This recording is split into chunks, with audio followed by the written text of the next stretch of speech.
Hey guys, tonight we slip quietly into a moment when Italy stands on the edge of a world war yet hesitates to step forward. Like you, hovering over the "Are you sure?" button before deleting a giant folder. You're in 1914, breathing the warm summer air along the Italian peninsula. And even though Europe is combusting in every direction, you feel an odd stillness. Crowds gather at cafes debating whether Italy should fight at all. Newspapers scream about honor and duty, and you're just trying not to make eye contact with anyone who might hand you a rifle. You probably won't survive this, but hey, that's a problem for future you. So before you get comfortable, take a moment to like the video and subscribe, but only if you genuinely enjoy what I do here. And go ahead and drop your location and local time in the comments. I love seeing where everyone is drifting off from. Now, dim the lights. Maybe turn on a fan for that soft background hum, and let's ease into tonight's journey together. You move through an Italy that technically belongs to the Triple Alliance with Germany and Austria-Hungary, yet somehow you feel about as committed to it as someone who bought a gym membership in January and hasn't touched a treadmill since. The alliance was defensive, that's the key thing. Austria-Hungary attacked Serbia. Serbia didn't attack Austria-Hungary. Italy's government seizes on that technicality like an overeager law student waving a highlighted treaty clause, and you find yourself nodding because, honestly, this war looks like a blender someone forgot to put the lid on. A mainstream historical fact drifts through your mind. Italy's official foreign policy at the time was driven by a desire to expand, especially into Austrian-controlled territories with Italian-speaking populations. But, and here's the twist, Italy also had deep cultural resentment toward Austria-Hungary, dating back to its own unification. Imagine being in an alliance with someone you actually dislike. It's like having your ex on your emergency contact list. You stroll through Rome's political corridors, overhearing debates that feel both tense and strangely theatrical. Prime Minister Antonio Salandra and Foreign Minister Sidney Sonino speak in hushed tones about neutrality being sacred, though you can tell they're really thinking, let's see which side pays better. Historians still argue whether Italy's neutrality in 1914 was a principled stance or a bargaining chip, but you sense the country is playing a long, quiet game. Meanwhile, the public mood is a whole different circus. Some Italians, especially socialists, chant for peace.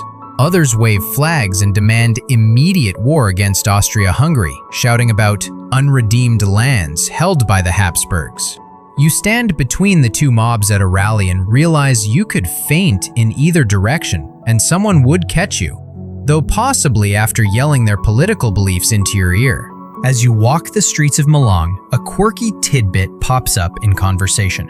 Apparently, one newspaper joked that Italy was the only nation to enter war by accident and exit by confusion. It's the kind of dry humor that makes you wonder if the editor was trying to get fired or promoted. You notice how neutrality feels fragile, less like a firm position and more like a soap bubble wobbling in the wind.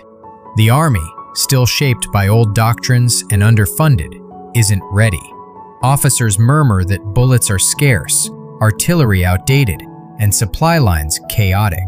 You watch a unit drilling with rifles older than your great-grandfather's umbrella and think, maybe sitting out isn't such a bad idea. But neutrality doesn't mean calm. The assassination of Archduke Franz Ferdinand ripples across Italy, and you feel a tightening in the atmosphere. Germany pushes for Italy to join the war. Austria-Hungary, with its usual charm, insists Italy owes them loyalty, but the Italian government counters with every legal technicality they can find, and a few they might be inventing on the spot. You spend an evening in a dim cafe, listening to students argue philosophy and geopolitics between sips of bitter espresso that could strip paint.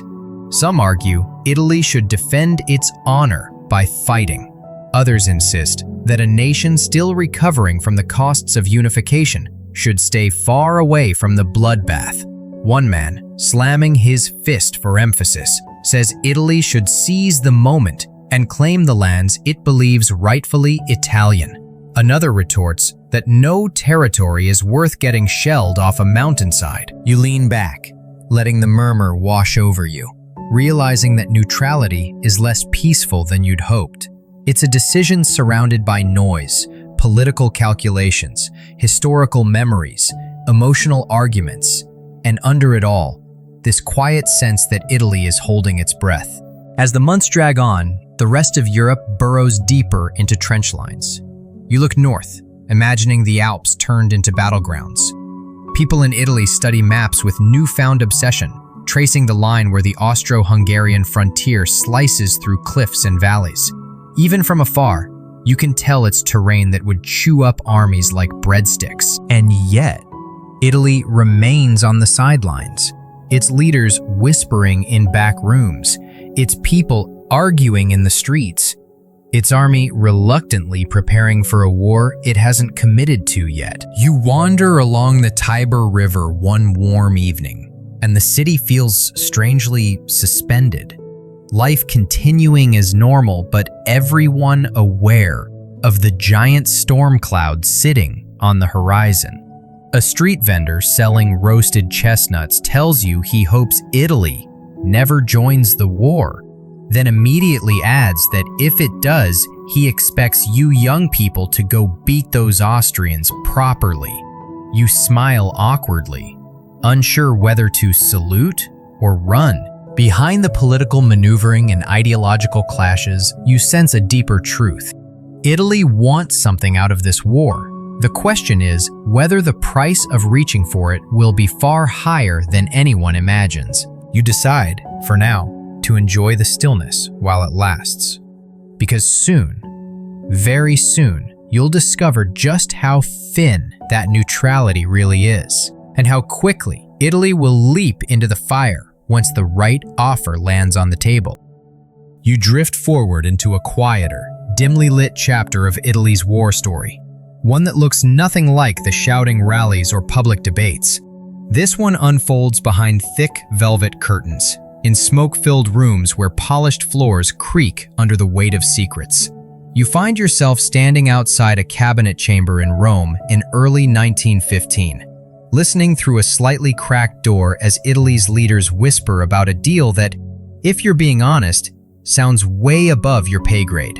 But here you are, the accidental eavesdropper of history. Inside, Foreign Minister Sidney Sonnino calmly weighs terms like a man picking fruit at a market. That piece of territory is too small. That one too risky. That coastal slice just right. He's not alone. Prime Minister Antonio Salandra sits nearby, fingers steepled, eyes sharp. They speak softly, but the stakes feel enormous. The future of Italy, the fate of millions, and your future bedtime tragedies are being negotiated like a complex wedding seating chart. You try not to sneeze and give yourself away. A mainstream historical fact drifts in. The Treaty of London, signed in April 1915, promised Italy vast territorial gains. South Tyrol, Trentino, Istria, parts of Dalmatia, in exchange for joining the Allied side. It was essentially a geopolitical shopping spree, with Britain and France acting like enthusiastic salespeople eager to close the deal. And Italy? Italy was the customer, pretending not to look too interested while quietly calculating every possible advantage. You follow these talks across Europe, slipping dreamlike into London, where Italian diplomats arrive with the subtlety of tourists trying not to admit they're lost. The British greet them warmly, offering tea and territorial offers with equal generosity. France joins in, reassuring Italy that the war will be short, victory certain, and spoils plentiful. You can almost hear the universe giggling in the background. Historians still argue whether Italy's decision to pursue the Treaty of London was driven more by ambition for those lands, fear of missing out on the post-war map, or simply a desire not to be the last one picked for team allies. What you feel, trailing behind these diplomats like a ghost with a notebook, is a growing sense of inevitability. Italy's neutrality had always been conditional. Now, the conditions feel extremely negotiable. You sit in on a late-night meeting, where Sonnino outlines Italy's demands. He looks as calm as a man ordering a pizza, but you can tell he's deadly serious. You also notice he keeps tapping the map around the Trentino region, as though trying to knock loose a hidden drawer. A quirky tidbit surfaces. Sonnino reportedly disliked small talk so intensely that he often began negotiations by immediately listing demands, startling anyone expecting pleasantries. You imagine him glaring at a British diplomat who just asked about the weather. As the talks progress, you sense how desperate the Allies are to bring Italy in. They dangle incentives like a parent offering dessert to a stubborn child. Naval support, financial credits, even recognition of Italy's ambitions in the Adriatic. It's all on the table. You watch diplomats jotting notes furiously, pens scratching like tiny claws. At one point, a British delegate accidentally spills ink across Dalmatia on the map, and you swear you hear someone mutter, "Perhaps a sign." Meanwhile, back in Italy, the public has no idea what's happening. Parliament hasn't been consulted. Newspapers still portray the nation as staunchly neutral. But you feel the shift, small at first, like a draft under a door, then growing into something warmer, hungrier. Interventionists, led by fiery figures like Gabriele D'Annunzio, march through cities shouting patriotic poetry with such intensity you half expect their breath to steam even in summer. Passers-by pause, caught between awe and confusion. A woman beside you whispers, "Do poets usually yell this much?" The tension builds. Sonnino returns from London with promises tucked inside his briefcase, like forbidden sweets. Salandra prepares to move ahead, yet many in Parliament want nothing to do with war. They argue Italy isn't ready, that its army is undertrained, its equipment outdated, its economy strained. You listen to these arguments echo through the Chamber of Deputies, bouncing off marble walls and gilded ceilings. They're persuasive, practical even, but practicality rarely wins when ambition is whispering seductively in your other ear. The king himself, Victor Emmanuel III, steps in quietly. He doesn't give orders, not exactly, but he nods his approval at the Treaty of London, and suddenly paths begin opening where walls once stood. You watch his expression carefully. He looks concerned, yes, but also calculating. Another historical detail floats through your thoughts. Italy's monarchy had long maintained strong anti-Austrian sentiment, and the promise of territorial expansion aligned neatly with national dreams. Convenient, if unsettling. You stroll through a public square in Rome as rumors begin to spread.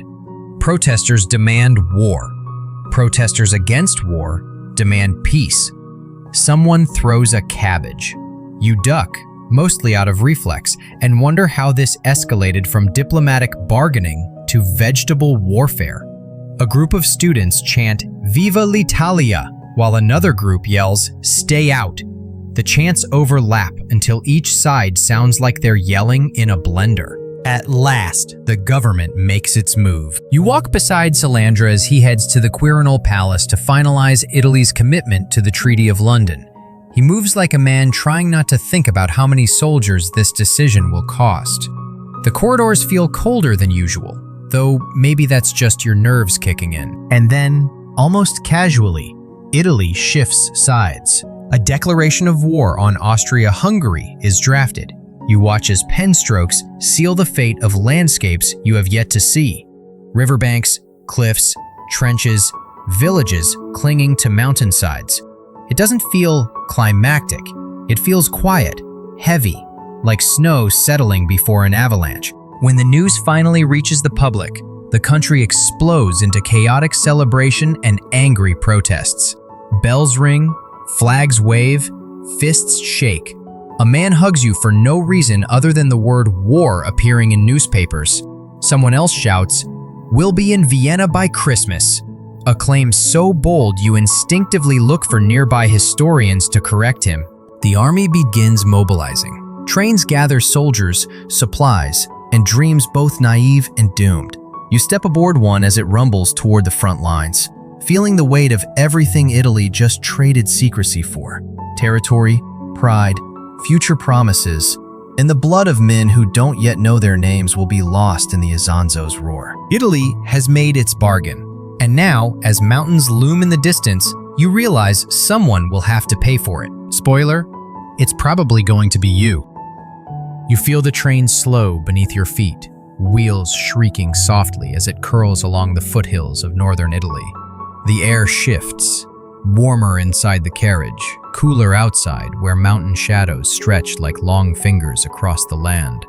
Italy has finally declared war on Austria-Hungary, and you can sense the country inhaling sharply, as though bracing itself before a plunge into icy water. The Treaty of London's promises glow faintly in the background like a neon sign from another universe. But up here, closer to the border, all you see are ridges, river valleys, and an oncoming storm no one can outrun. You step down from the train and join hundreds of soldiers milling about the platform. Some grin nervously. Others stand stiff as fence posts. You catch snippets of conversation, jokes about marching to Vienna, complaints about rations, and one private insisting he packed lucky socks that have personally prevented 2 sprained ankles. You make a mental note to borrow those socks later. A mainstream historical fact settles in your thoughts. On May 23, 1915, Italy formally entered the war by declaring war on Austria-Hungary, leading to massive mobilization across the northern frontier. As you look around at the units forming up, you realize the mobilization is real, immediate, and everywhere. Horses clop along cobblestone streets. Artillery pieces rumble on carts. Officers shout over the clatter, overwhelmed but determined. At first glance, it all seems impressive. Orderly, purposeful, patriotic. But as you march north with your regiment, you begin noticing cracks beneath the shiny surface. Rifles vary wildly in model and age. Many men wear mismatched gear. A few carry packs held together by optimism and string. One soldier has a helmet so dented it looks like he headbutted a mule. Historians still argue whether Italy's army was genuinely unprepared or simply underestimated the challenges of fighting in such brutal terrain. But from where you're standing, trudging along a gravel road toward a mountain that keeps getting taller every time you blink, the conclusion seems obvious. Italy is about to climb a cliff wearing ballet slippers. The mood among the common soldiers is strangely buoyant, eager even. They chant patriotic songs that echo off hillsides. A sergeant promises everyone that the Austrians will retreat at the first Italian artillery barrage. Someone starts handing out postcards to send home. You take one, stare at its peaceful landscape painting, and wonder if you'll ever see anything that calm again. During your march, you learn a quirky tidbit. Early propaganda posters depicted the Austro-Hungarian army as a tottering relic held together by old men and mismatched ethnic groups who couldn't stop arguing with each other. According to these posters, Italy only needed a firm push to send the empire crashing down like a badly assembled bookshelf. You flatten one such poster against your knee and laugh because, even now, the cartoonish emperor looks like he's about to ask you to help him find his lost glasses. But as the front line draws closer, the tone shifts. Villages along the border are tense, shuttered, half evacuated. Children linger in doorways, staring at the columns of troops passing by. Elderly women press rosaries to their lips. A baker hands you a small loaf for luck, then tells you to come back alive and pay for it properly, which might be the most Italian thing anyone has ever said. At headquarters in Udine, Italian Chief of Staff Luigi Cadorna paces through corridors with the energy of a man convinced he can personally outstare the Alps into submission. His plans are simple, rigid, and frankly terrifying. Repeated frontal assaults across the Isonzo River and up mountainsides. He believes that with enough discipline and determination, Italy can overwhelm the defenders. You overhear him lecturing officers, insisting strict order is the soul of victory, though you privately suspect the mountains have never cared about discipline. Cadorna's emphasis on obedience trickles rapidly down the ranks. Soldiers are told to be stern, silent, and serious. You try to follow these rules for about 15 minutes before tripping over a rock and accidentally saying a word that technically wasn't profane, but definitely carried the energy of profanity. You reach your assigned sector, overlooking the Isonzo River. The sight steals your breath. Not with beauty, though the turquoise water is striking, but with the sheer impossibility of the battlefield. The river is swollen from rainfall, churning like an angry serpent. Beyond it rise steep cliffs, gray rock faces, jagged ledges, and narrow paths that look like they lead directly to your obituary. And somewhere up there, Austro-Hungarian defenders sit in fortified positions carved into stone, armed with machine guns, artillery, and the smug advantage of gravity. You crouch beside a rock as your captain explains the plan. Cross the river under fire, scale the cliffs, assault enemy positions head-on. He says this with such calm conviction that for a moment, you almost forget to panic. Then he finishes with, piece of cake, and you wonder who taught him about cake. At night, the camp settles into a restless hush. You lie in your tent listening to the river's growl. Soldiers whisper about home, vineyards, fiancés, warm kitchens. One man tells you he left behind a pet tortoise named Giuseppe and insists you must meet the creature someday. You promise you will, even though deep down you suspect Giuseppe may outlive every one of you. As dawn approaches, you watch squadrons of Italian aircraft arc overhead, scouting enemy lines. They look like fragile toy planes in the vast Alpine sky. Somewhere near the tents, a mule brays loudly, startling a corporal into dropping his helmet. You grin, the third joke you've collected today, because despite everything, war always finds ways to look absurd. Orders arrive. Prepare to advance. Your unit gathers near the riverbanks. Fog clings to the water like a ghost refusing to leave. Artillery lines thunder behind you, sending vibrations through the earth. The bombardment lasts for hours, hammering enemy ridges. Soldiers cheer each explosion, certain the Austrian defenses must be crumbling. But eventually the barrage stops, and silence rolls back in like a tide. You stare across the river. Nothing moves. No fires burn. No walls crumble. It's as if the mountains swallowed every shell. And then a sudden crack. An Austrian machine gun opens fire from above. You dive behind a boulder, heart pounding. The first advance stalls before it even reaches the water. Men press flat against the earth as rocks shatter beside them. You peek upward, barely, and see muzzle flashes glittering along ridgelines like malicious stars. The reality sets in slowly, heavily. This will not be quick. This will not be easy. The path Italy has chosen is a steep one, literally and metaphorically, and you are standing at its foot, staring at obstacles higher than any promise written in the Treaty of London. But orders are orders. The whistles will blow soon, and you will rise, because Italy has marched to war, and now you must march with it. You rise before dawn, rubbing sleep from your eyes as the first thin ribbon of light stretches across the jagged skyline. The Isonzo River lies below you, glimmering faintly, its surface trembling in the chill morning wind. You breathe in the sharp Alpine air, feeling it sting your lungs, cleaner than anything you're used to, but also carrying the metallic tang of artillery residue drifting down from the heights. You step closer to the bank and realize something immediately. This river isn't just water, it's an obstacle with personality, angry, loud, and absolutely uninterested in letting Italians cross it. The Isonzo roars like a trapped beast, swollen from spring rains that turned its flow into a rolling, frothing barrier. It's beautiful in a cruel, indifferent way, and you, poor insomnia-prone listener, are now part of the Italian army trying to figure out how to cross it without being turned into decorative confetti by Austrian guns. A mainstream historical fact hits you as you watch engineers set up makeshift pontoons in the early light. The Isonzo front stretched for miles through some of the most impossibly jagged terrain in Europe. blending river crossings with vertical warfare.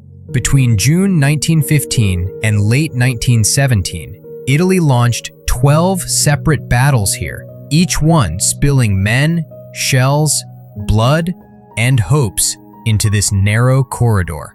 And now you stand on the edge of the first. The sound that startles you next is a hammer, sharp, rhythmic. Engineers are driving stakes into mud for a temporary footbridge. You want to tell them the Austrians can hear that too, but before you can deliver your unsolicited architectural critique, an officer orders you back behind the embankment. Not because he cares about your safety, but because your helmet's reflective surface keeps catching the sunrise like a giant "shoot here" signal. As you hide behind the bank, a quirky tidbit floats through your memory. Early Italian soldiers joked that the Isonzo had become the most photographed river in the world, because every reconnaissance plane seemed to circle endlessly above it.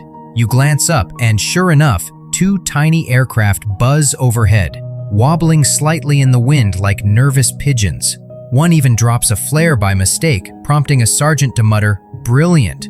Now they know exactly where we're not. You crawl up again just enough to see the opposing bank. And there they are, Austro-Hungarian positions carved into the limestone cliffs, looking like tiny doorways into the mountain itself. Narrow trenches snake across the slopes, reinforced with timber and stacked stones. You can make out silhouettes of soldiers moving carefully along their firing lines, unhurried, almost bored. They know the advantages of their position. They know the river is their moat, and they know you're coming.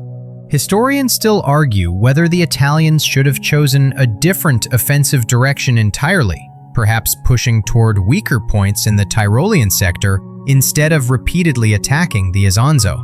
But Cadorna's fixation on breaking through here feels almost religious. The path to Vienna, he insists, begins at this river. You quietly suspect that the path to exhaustion, trench foot, and a lifelong fear of Alpine streams also begins here. But nobody's asking for your strategic insights. The artillery barrage begins mid-morning, and the earth beneath your boots trembles like an anxious dog.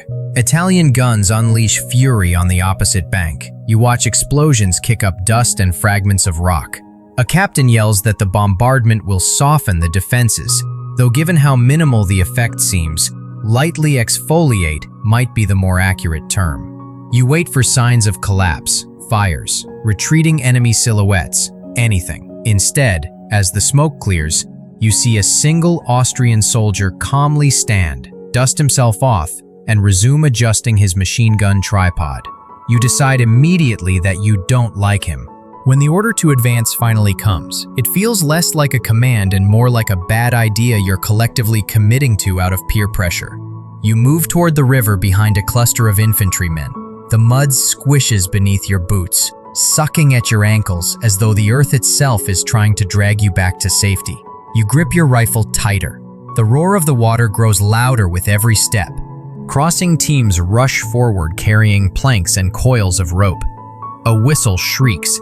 Men surge toward the pontoons. The first Austrian machine gun opens fire. The rippling bursts echo across the valley. You dive behind a shattered tree stump as water splashes beside you, bullets punching holes into the river surface in neat, deadly lines.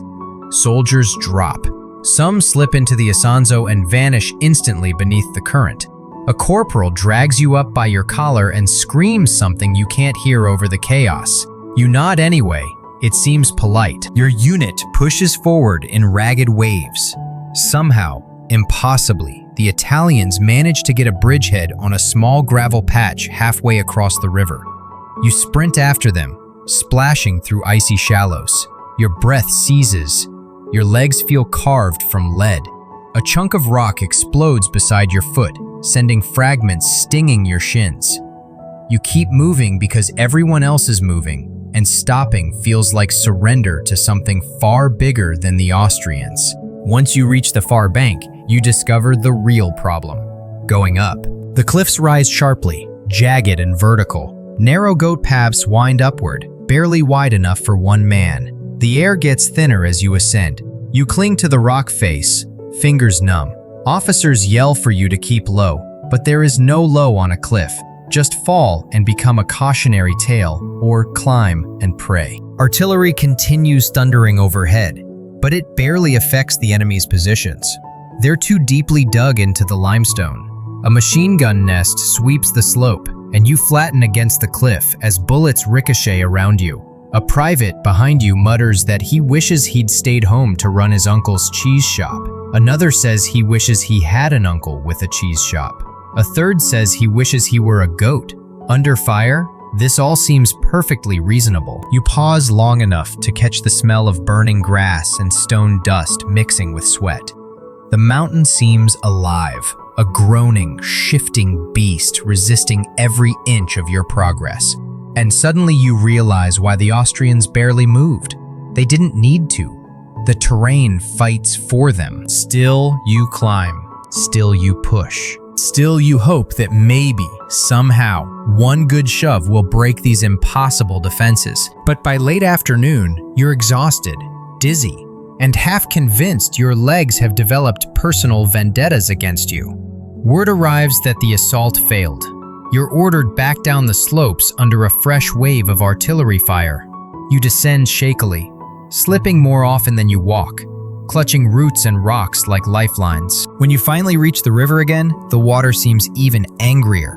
Maybe because it just watched hundreds of men die trying to cross it. You splash across, stumbling, lungs burning, boots soaked, mind numb. By nightfall, back in camp, men collapse wherever they stand. Tents sag under the weight of silence.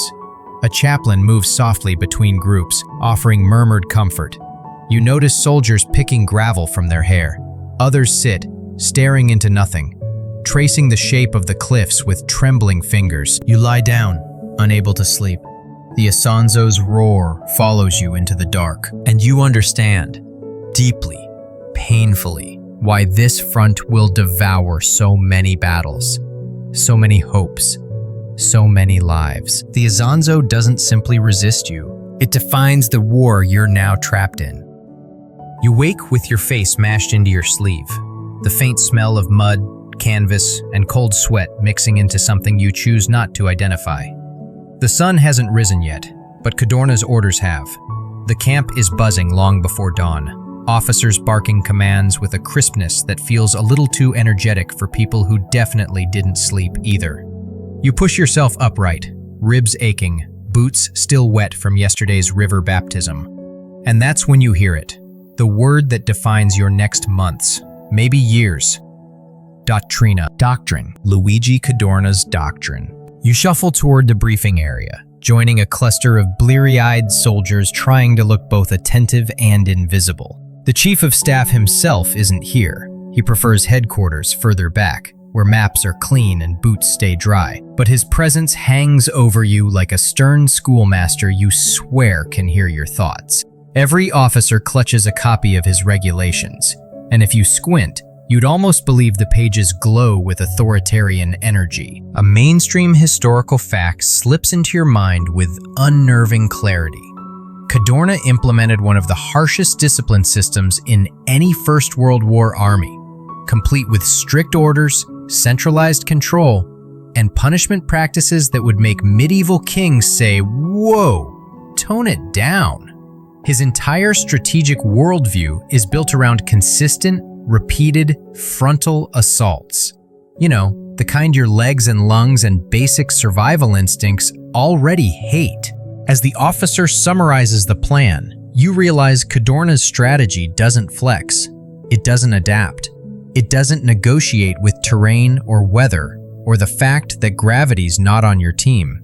It assumes that if you just push hard enough for long enough, the Austrians will crack like an overcooked pastry. You steal a glance at the cliffs rising above the Isonzo and think, that is one very smug pastry. Your lieutenant flips a page in the rulebook and mutters, he wants absolute silence in the ranks.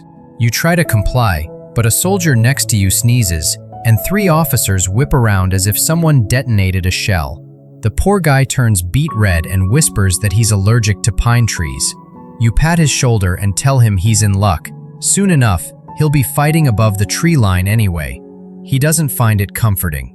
Historians still argue whether Cadorna's rigidity was the product of outdated military thinking, personal stubbornness, or simply a refusal to admit the Alps were not politely shaped for marching. Whatever the reason, you feel its weight everywhere. New assaults are already being planned. More crossings, more climbs, more attempts to pry the Austrians out of their rocks like barnacles you're legally obligated to dislodge.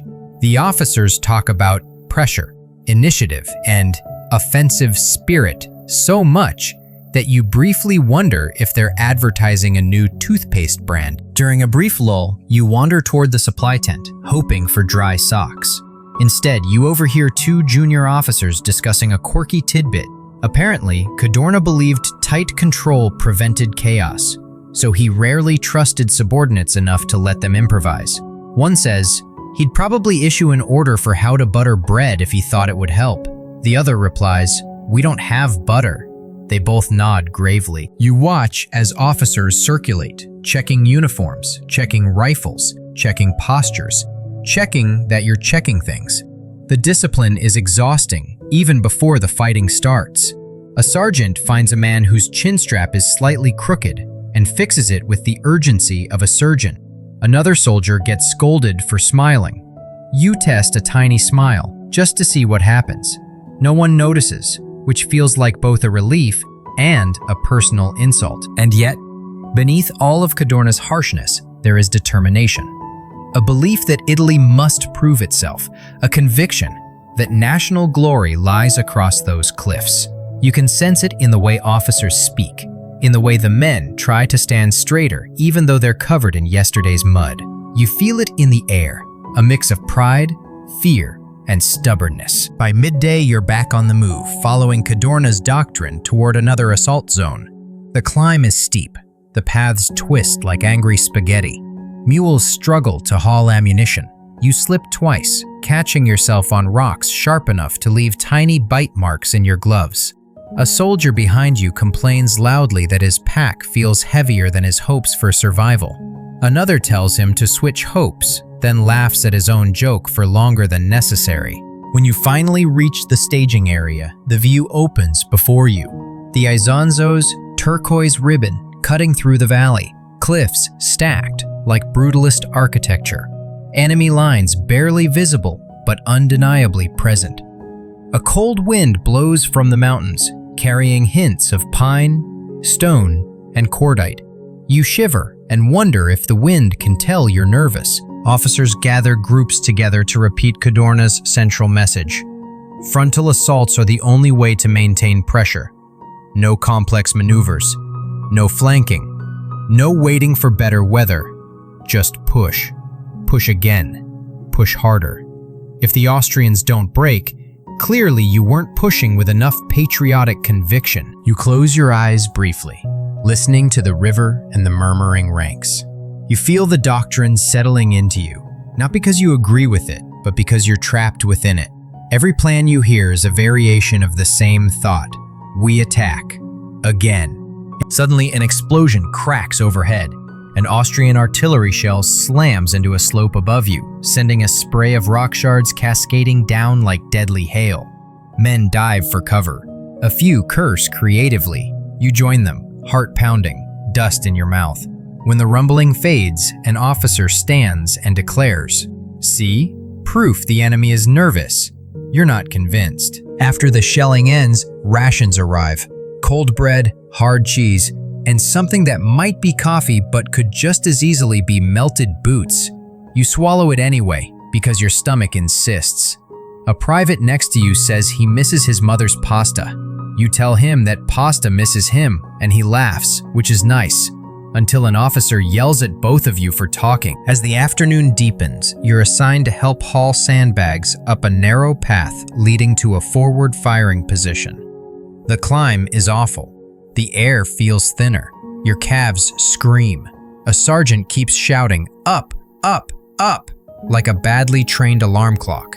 You slip on a patch of loose gravel and momentarily decide gravity is your sworn enemy. From the heights, you can see smoke drifting lazily along the valley. You hear distant gunfire. You watch engineers try to repair yesterday's shattered bridges. You watch stretcher bearers move carefully through ravines. Despite the chaos, despite the exhaustion, you sense a collective resolve, a belief that maybe the next assault will succeed where the previous one failed, or the one after that, or the one after that. Night falls slowly, draping the valley in shadow. Fires crackle in small pits, their smoke curling upward into the cold air. You lie on your blanket, staring at the stars above the mountain ridges. They look painfully peaceful, like they don't care how many men are down here struggling to survive Cadorna's doctrine of relentless, grinding pressure. As you drift toward uneasy sleep, you understand something deeply. Cadorna's creed isn't just a strategy. It's a rhythm, harsh, unyielding, repetitive. A pulse that will drive Italy through 11 more Isonzo battles. A relentless drumbeat that will echo in your bones long after this night. And tomorrow? Tomorrow you will march to that rhythm again. You wake before your eyes are even willing to open, dragged into consciousness by the low rumble of artillery rolling through the valley like distant, irritated thunder. Your body feels twice as heavy as yesterday, and your boots, somehow, feel even wetter. The air tastes of dew, smoke, and quiet dread. Today marks the start of another push along the Isonzo, one of those early battles where Italy still believes momentum alone can outmuscle mountains. You stretch your stiff arms and whisper the kind of pep talk usually reserved for malfunctioning appliances. Come on, just one more day. But you know it won't be one more day. Not here. A mainstream historical fact plants itself firmly in your thoughts. The early Isonzo battles, the first, second, third, and fourth, were all launched between June and December of 1915. 4 massive offensives in just over 6 months. The casualties piled up faster than the territorial gains, which mostly amounted to a few hills, a handful of trenches, and a whole collection of broken illusions. You shuffle toward the riverbank with your unit, weapons clutched tightly, helmets slightly askew despite everyone's best efforts to look disciplined. The morning mist curls around your ankles, giving the entire scene the vibe of a spooky stage play directed by someone who really loves fog machines. Officers whisper last-minute instructions as if the mountains might be listening, and honestly, they probably are. You crouch behind a shattered stone wall, waiting for the barrage to begin. When it does, the world shakes. Italian guns belch fire and thunder, shells arcing high, disappearing into the clouds before slamming into Austrian ridges that look barely dented afterward. The noise rattles your bones, the ground pulses, dust and gravel jump with every blast. Then comes the order. Avanti, forward, always forward. You sprint toward the river, boots slapping mud and stones. The water glares back at you like it remembers Section 4 and feels personally offended you're trying again. You splash across on a makeshift bridge that wobbles like it envies spaghetti. A private ahead of you whispers, "If I fall, tell my mother I died dramatically," right before slipping, but fortunately, landing on his face in mud instead of in the river. You help him up, and he thanks you by promising to haunt your boots if you let him drown later. Fair trade. Gunfire cracks from the cliffs. Machine gun bursts rake the shallows. You dive behind a boulder already crowded with 3 other soldiers who politely pretend you aren't crushing their knees. The officer waves you onward, and you dart into a shallow ditch carved into the rock, heart thudding so hard it feels rude. Historians still argue whether Cadorna's tactics were doomed from the start, or whether, with perfect weather and perfect coordination, an Italian breakthrough could have happened early on. But as you climb slippery paths under relentless fire, you decide the historians should try scaling these cliffs themselves before debating anything. The climb is torture. Steep, narrow, and exposed. Every ledge feels like a choice between slipping off or getting shot off. Men cling to rocks, panting, swearing, praying. Someone loses their helmet and you watch it bounce down the slope like a sad metal pumpkin. A sergeant yells, "Keep moving," which is ironic because moving is precisely the problem. By mid-morning, you reach a small plateau, more a fluke of geology than a proper position. You collapse behind a rock, chest heaving, your hands shake. Your rifle barrel is warm from being clutched so tightly. Above you, enemy trenches cut across the mountain like scars, and every few seconds, a muzzle flash winks from one of them like an eye that enjoys watching you suffer. A quirky tidbit pops into your head. Early war Italian soldiers sometimes painted bright unit insignia on their helmets because it boosted morale and helped identify companies. That lasted approximately one assault before everyone realized bright colors don't pair well with snipers. You think about this while staring at your own mud-coated helmet, feeling oddly grateful for the camouflage. The battle rages all around you. Italian guns hammer from below. Austrian guns respond from above. You hear the eerie whistle of incoming shells, followed by the gut-deep thump of explosions. Shattered rocks rain down like gravelly confetti.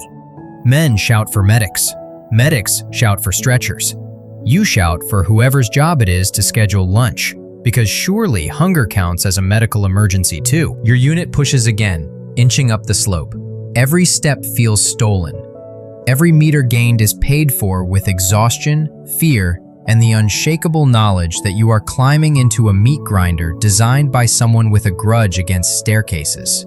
The Austrians fire down from dugouts so well concealed, you can't tell if the mountain itself is angry with you. Their machine guns sweep the paths with terrifying precision.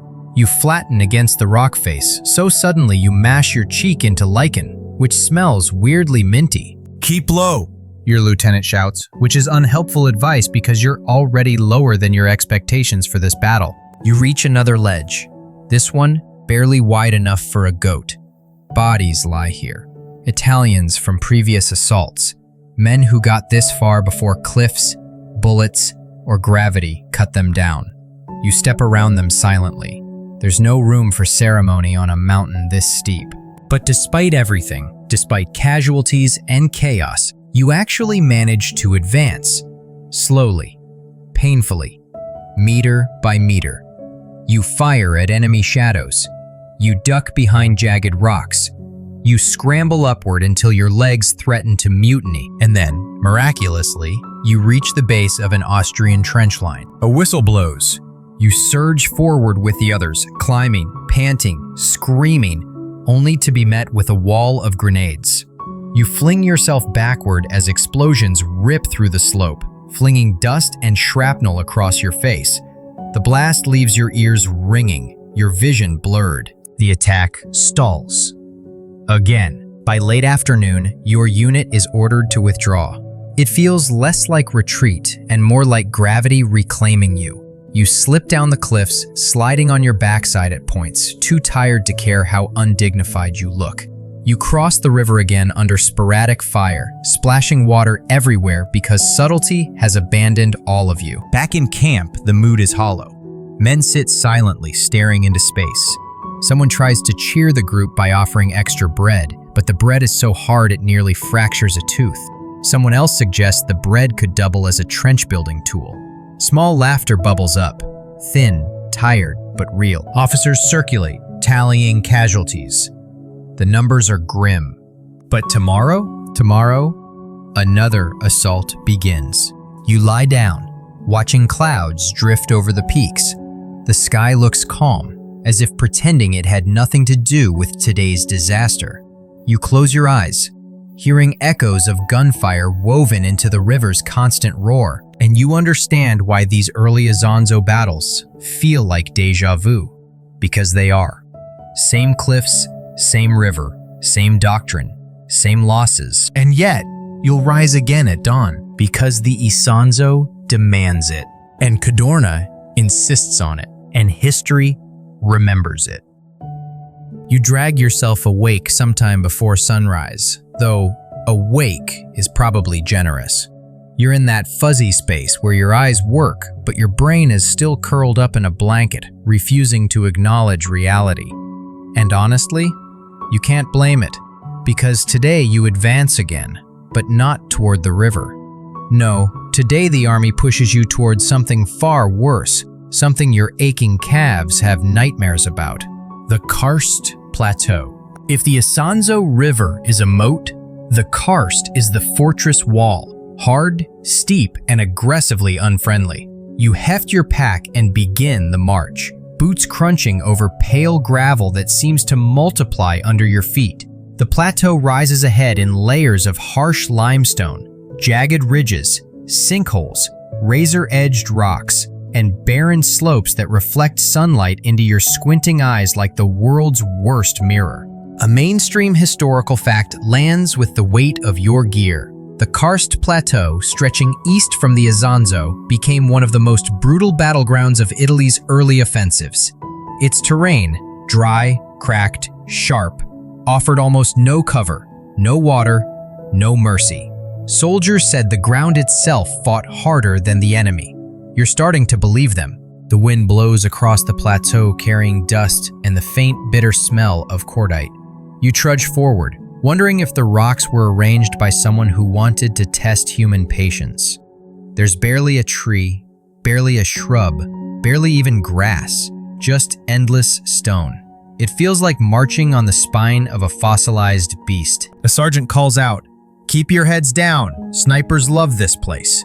You look around and realize there's nothing to hide behind except rocks that are somehow simultaneously sharp and too small. You crouch anyway, because psychological comfort counts. As you pass through a narrow ravine, a quirky tidbit surfaces.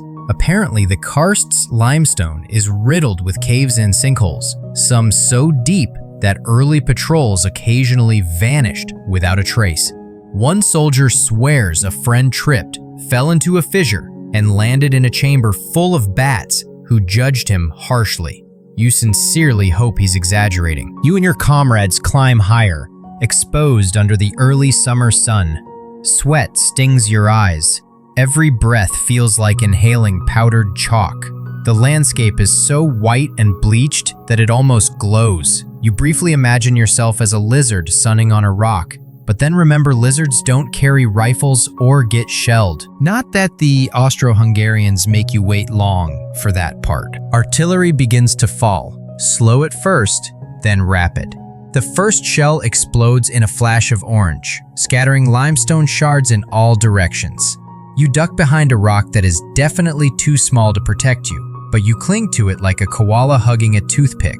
The ground vibrates with each blast, the echoes bouncing off rock walls in a dizzying chorus.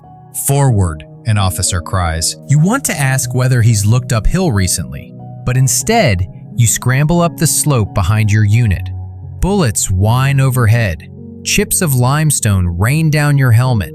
You press your body to the ground, feeling the jagged edges dig into your elbows and ribs. Someone jokes that if you lie here long enough, the rocks will carve your name into themselves. You don't laugh, mostly because it's probably true. Historians still argue whether attacking across the karst was madness or necessity, whether Italy should have shifted its offensives elsewhere, or whether this bleak plateau was the only workable corridor toward key Austro-Hungarian defenses.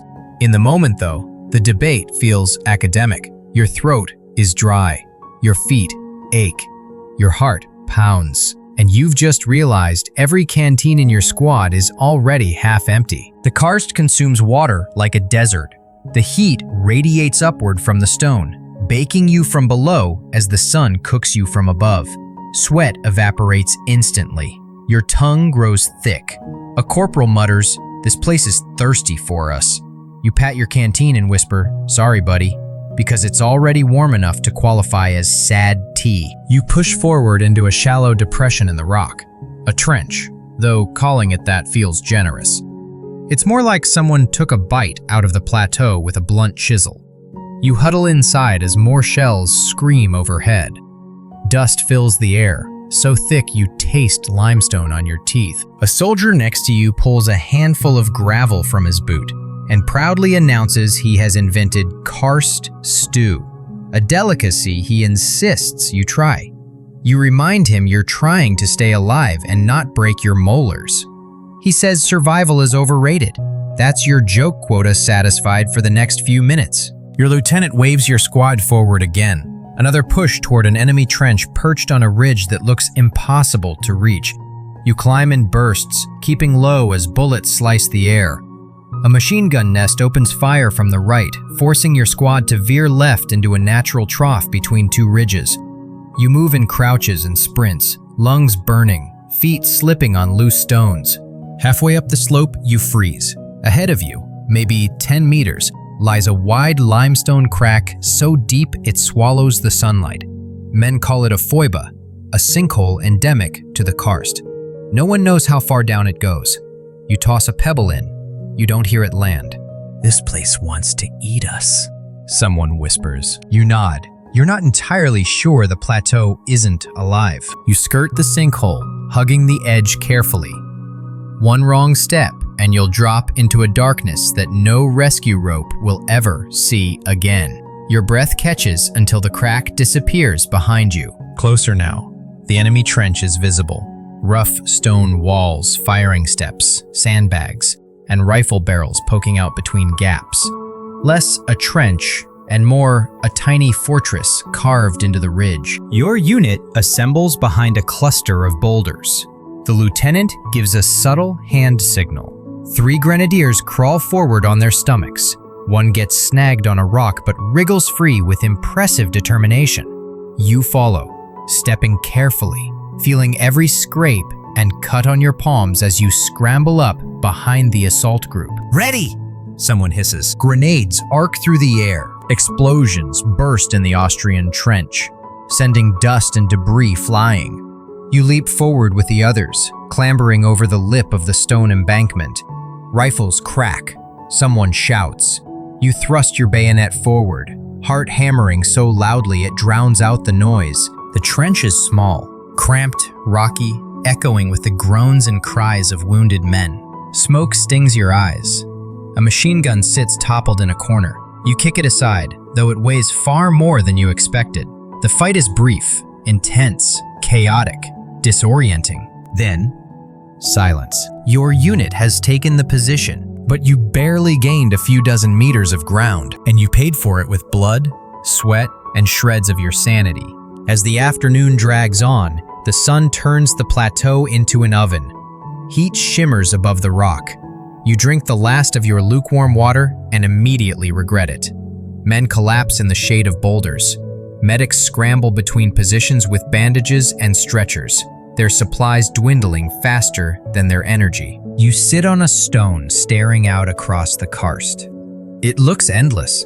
Miles upon miles of jagged white rock stretching toward the horizon, like a shattered lunar landscape. And suddenly, you understand why this place breaks men. It's not just the enemy, it's the terrain, the dryness, the heat, the endless climbs, the constant exposure, the sinkholes swallowing men whole, the rocks that cut even through leather boots, the lack of water, the despairing knowledge that each advance gains almost nothing. You lean back, breathing hard, waiting for the next order.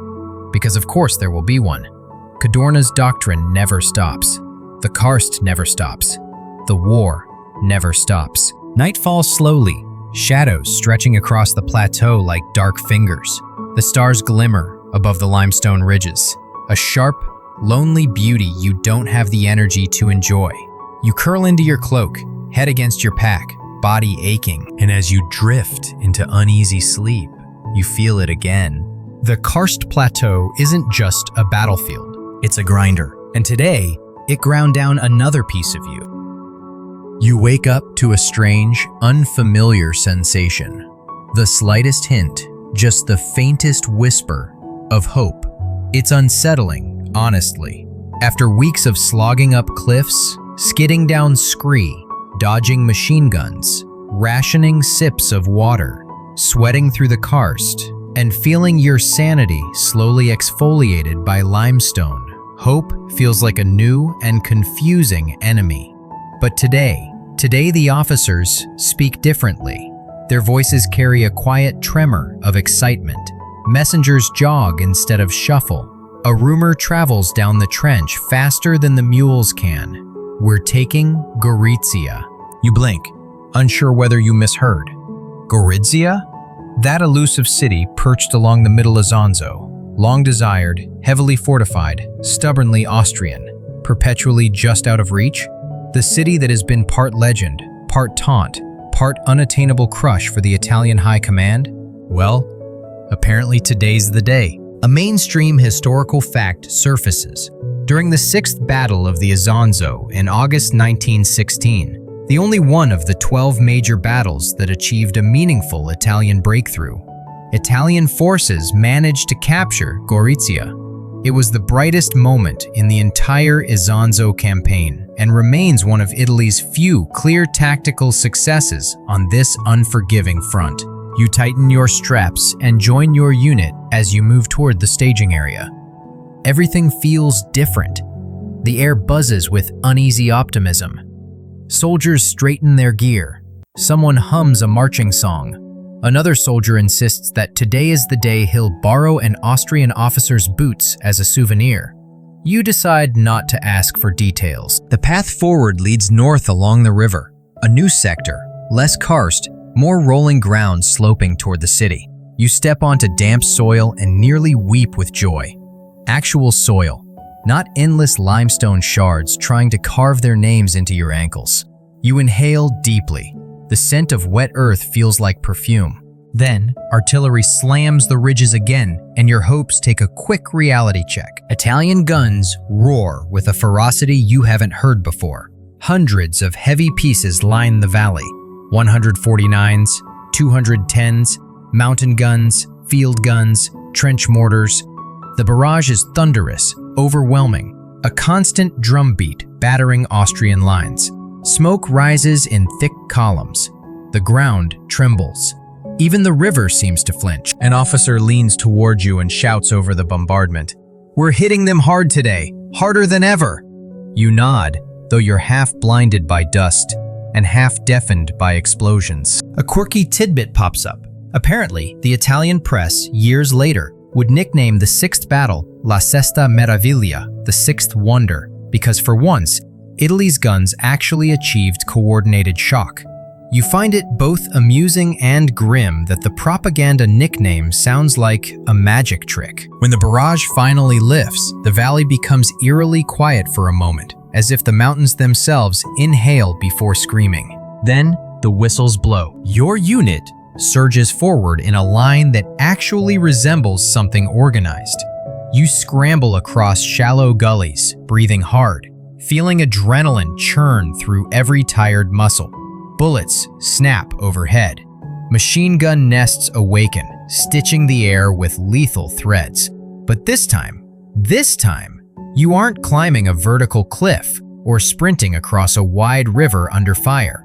You actually have space. You have cover. You have momentum. And unbelievably, you advance.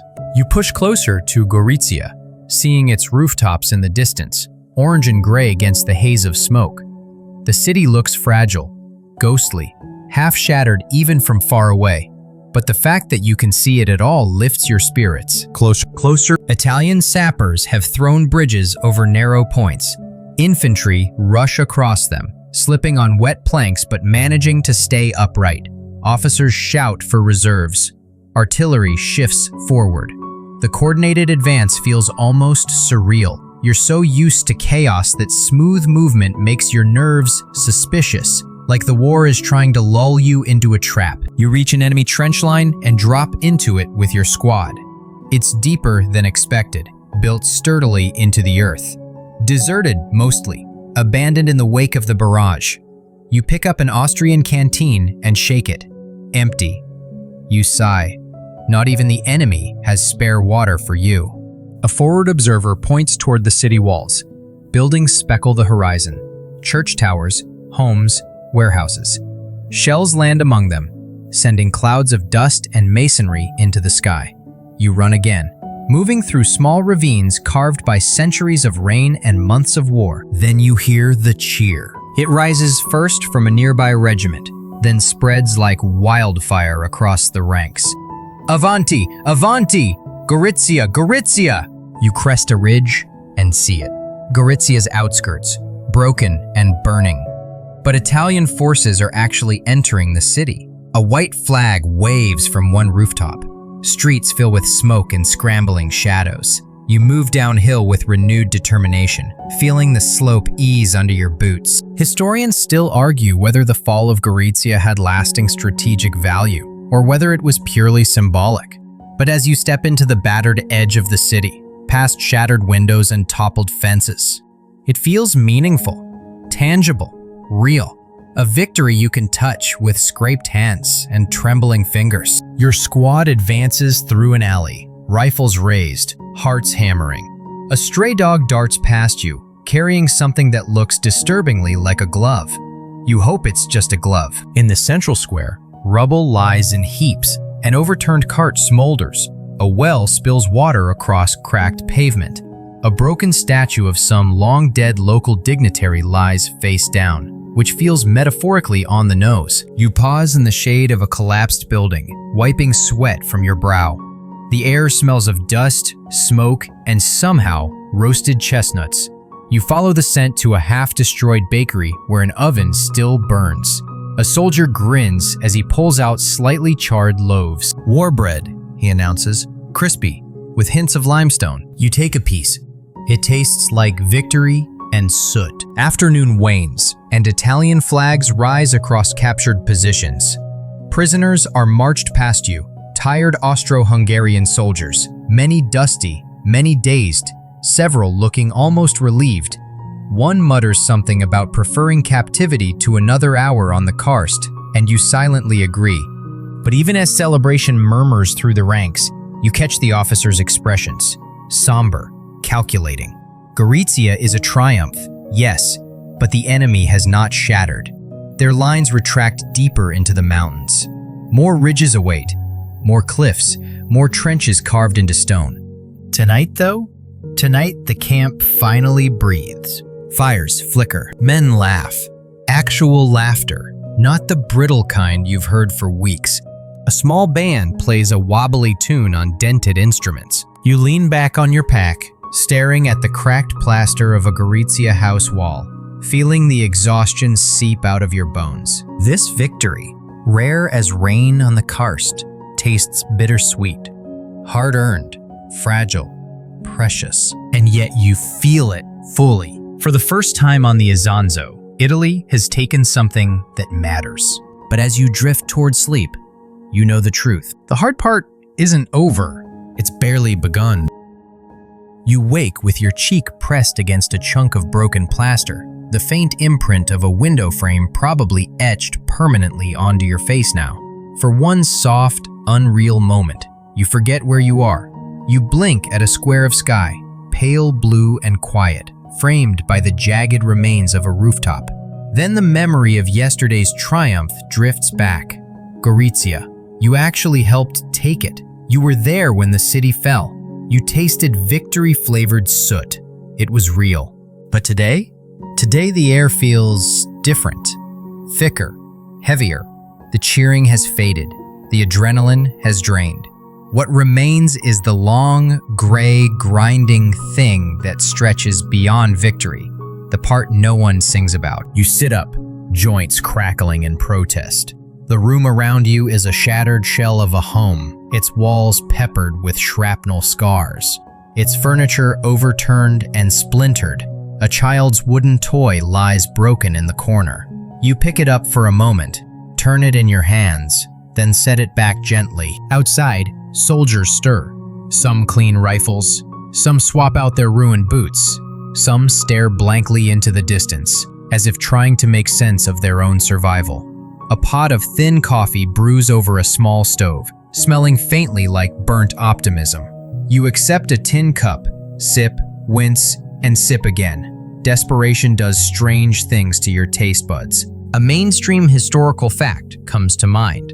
After capturing Gorizia in August 1916, the Italian army hoped the breakthrough would unravel Austrian lines and open the road deeper into enemy territory.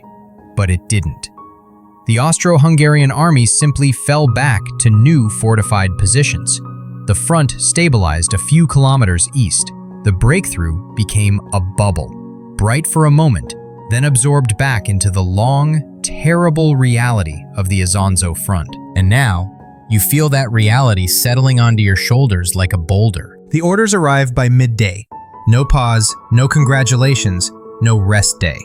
You and thousands like you are to advance beyond Gorizia and press the attack against the next network of Austrian trenches carved into the slopes beyond the city. Exhaustion whispers that this is madness. Doctrine whispers that it's necessary. Cadorna whispers nothing because you suspect he hasn't slept in a year and communicates solely through telepathic sternness. You march out of Gorizia under a blazing sun, your pack digging into your shoulders. The road east is littered with debris, shredded wagons, toppled fences, loose bricks from collapsed homes. The city feels both liberated and abandoned.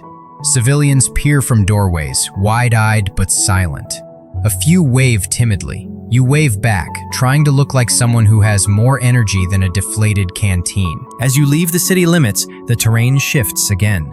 Undulating hills, dips and ridges, scattered farms torn apart by artillery. You follow a dirt track toward the new front line, dust kicking up around your boots. The officers promise that this sector isn't as steep as the karst, but your calves disagree immediately. A soldier beside you says, "At least we're not climbing a cliff today." You respond, "Give it time." He sighs. The universe sighs with him. By early afternoon, you reach your new trench, which looks suspiciously like a long ditch someone carved with a butter knife. There's barely room to stand up straight. A roof of scrap wood covers part of it, offering shade if you crouch just right. You try it.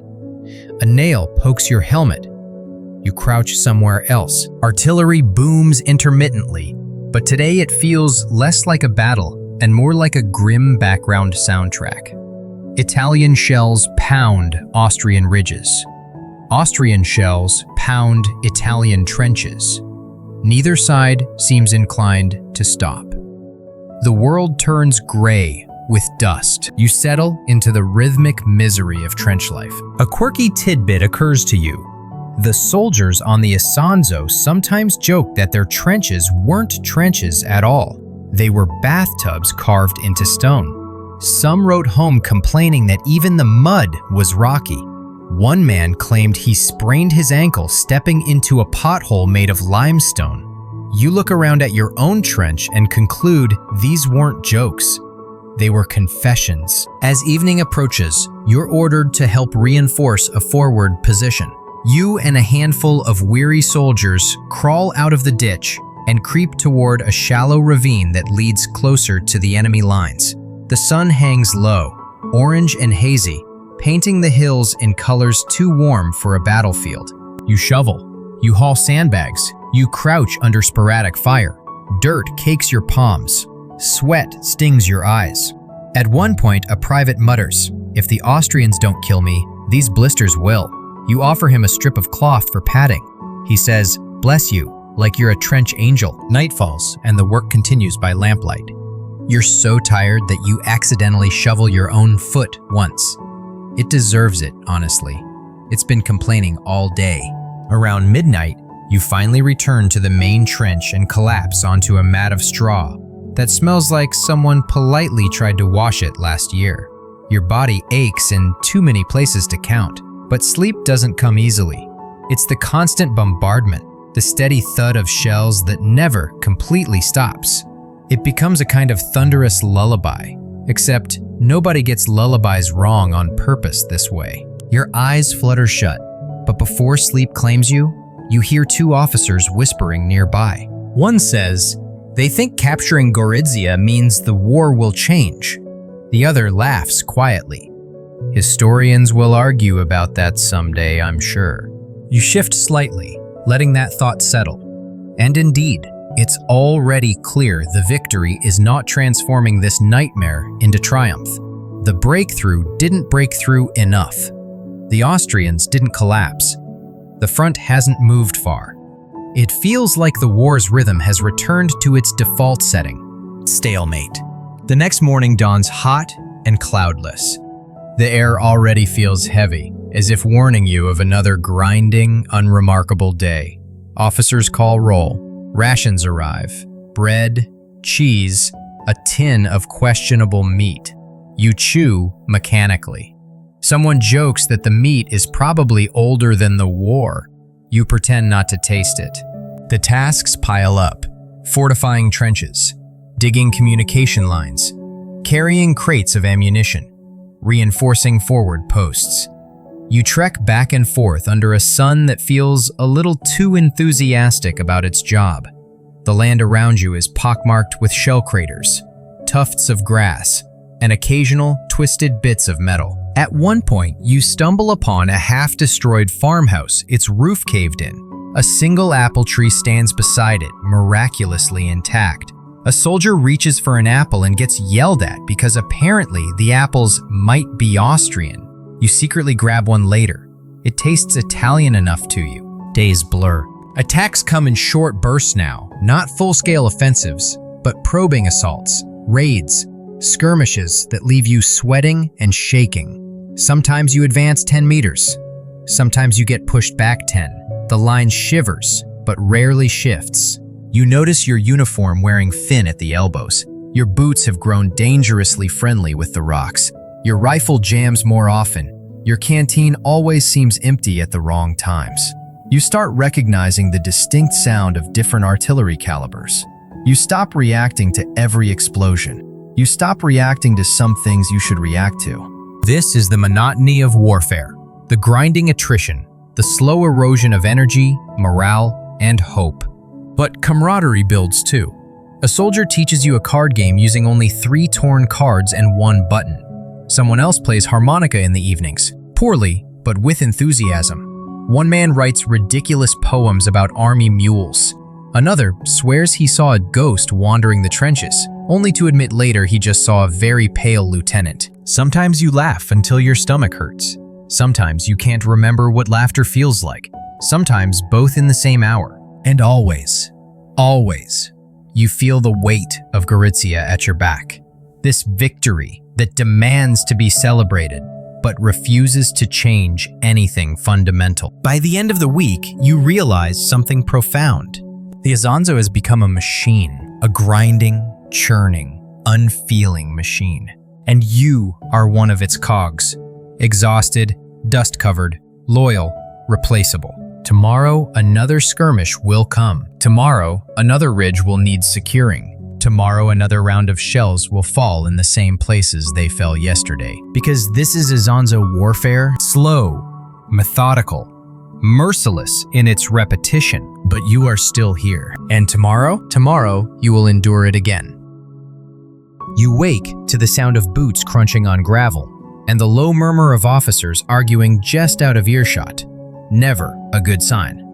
The sky is still dim, painted with early dawn blues and purples, but you can already feel the shift in the air. Something in the Isonzo Valley is changing, though no one wants to say it out loud. You rub your eyes, sit up against the trench wall, and feel small stones dig into your spine with the affection of a cat made of gravel. For a moment you let yourself hope today might be slower, quieter, maybe a day for cleaning rifles or patching boots, or trying to convince the cook that water is not, in fact, a seasoning. But that hope evaporates as soon as you see the faces around you. Men move with flinches instead of footsteps. Officers speak in clipped tones. Even the mules look tense, and mules are famously unbothered by everything except their own existence. A mainstream historical fact intrudes into your morning fog. By late 1916 and early 1917, the Italian army was showing signs of severe strain.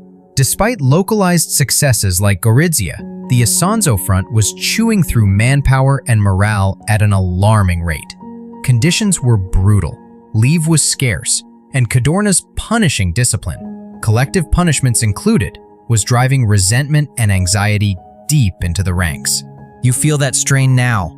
It's in the air like humidity, invisible but heavy. You chew a breakfast of stale bread hard enough to chip a tooth. A soldier next to you tries to convince everyone that his piece of bread formed the shape of the Italian peninsula. A spiritual sign, he claims. You squint at it. It looks like a blob that lost an argument with gravity. You tell him it's inspiring anyway. He beams. After roll call, You're assigned to help reinforce a communication trench. You grab a pickaxe and trudge along the line, boots crunching through frozen patches of earth mixed with chalky dust. The trench twists like an indecisive snake, barely wide enough for two men to pass each other without becoming unwilling dance partners. You start digging. The earth is stubborn. You swing the pick. Chips fly. Your arms ache almost immediately. Digging in the karst was torture. Digging here is only marginally better. A corporal supervises, leaning on his shovel in the universal pose of people who do not intend to help. You try to make conversation. So, good morning? He grunts. Lovely weather for manual labor. He grunts again. You consider writing a book titled Conversations with Corporal Grunt. As you work, distant artillery rumbles. Not a barrage, not yet. Just a steady thumping that never truly stops. The sound has become part of the landscape. Birds ignore it. Your heartbeat sinks to it. You've caught yourself tapping your boot in rhythm with shell fire, like it's background music. War has rewired you. By mid-morning, rumors begin to drift along the trench like cigarette smoke. You overhear them in fragments. Discipline reports. Men refusing to advance. Carabinieri watching their own units. Executions. You swallow. You've known about Cadorna's discipline from the beginning. Harsh punishments, demotions, relentless pressure. But lately it's become harsher. The officers don't say it outright, but you see the fear in their eyes every time a unit moves slower than expected. You see it in the way they glance not only at the enemy lines, but also behind them, as if danger now exists in both directions. A quirky tidbit floats up. Soldiers on the Isonzo sometimes joked that Austria-Hungary might collapse from internal divisions before Italy ever managed to break through the mountains. But lately, you suspect the Italian army might collapse from internal divisions first. Later in the day, you head out on a work detail delivering ammunition to a forward position. The route winds through a maze of shallow trenches and broken farm walls. At one point, you pass a massive sinkhole that locals claim predates the war. Someone once threw a watermelon in to test its depth. Rumor says it hasn't been seen since. As you unload crates near an advanced dugout, a captain approaches, pale and furious. He kicks a loose stone so hard it ricochets dangerously near your foot. 2 platoons refused orders this morning, he mutters to an officer. Flat out refused. Said they couldn't climb the slope again. You freeze mid-lift, pretending you can't hear, even though every syllable feels like a cold nail tapping your spine. The officer responds quietly. They're exhausted. Half their company is gone. They fought 4 assaults in 6 days. The captain snaps back. Cadorna says discipline must be absolute. You set down your crate and step away, heart heavier than your pack. Historians still argue whether the rising disobedience on the Italian front stemmed more from unbearable conditions, ineffective tactics, or simple human breaking points. But from where you stand, sweaty, hungry, afraid, you know the answer is all 3. You return to your trench at dusk and find the mood even darker. A medic tells you morale is plummeting. Soldiers are writing letters home with a sense of finality. Some sleep clutching rosaries. Some don't sleep at all. Even the jokes are different now. Quieter, more desperate. A private asks if it's possible to dig a tunnel from the Isonzo front to Genoa and escape by boat. Another suggests climbing into an artillery shell and riding it home. You laugh weakly, the kind of laugh that comes out wrong, like a hiccup wearing a mask. Night falls. The sky glows faintly from distant shell flashes, flickering like broken lanterns. You sit on your pack, sipping thin soup that tastes like disappointment diluted in warm water. Around you, the trench hums with breaths, whispers, and shifting bodies. A sergeant appears and calls your name. You stand, startled. Report to the dugout, he says. You follow him down a narrow communication trench that smells like wet rope and cold metal. He stops outside a dim, lantern-lit shelter where 2 officers wait. One gestures to a crate. On top lies a pile of letters, dozens of envelopes, addressed to mothers, wives, children, sweethearts. These were collected from the men this afternoon, the officer says quietly. They wrote them during the lull, You raise an eyebrow. Why me? He sighs. We need someone who can write clearly. Several of the men weren't able to finish their messages. You understand instantly. It's not a writing task. It's a goodbye task. You sit down and begin reading through half-written notes. Some are smudged by dirt, some by tears. One letter ends mid-sentence. Tell Maria that Another says simply, I am afraid, but I hope to see you again. Your chest tightens.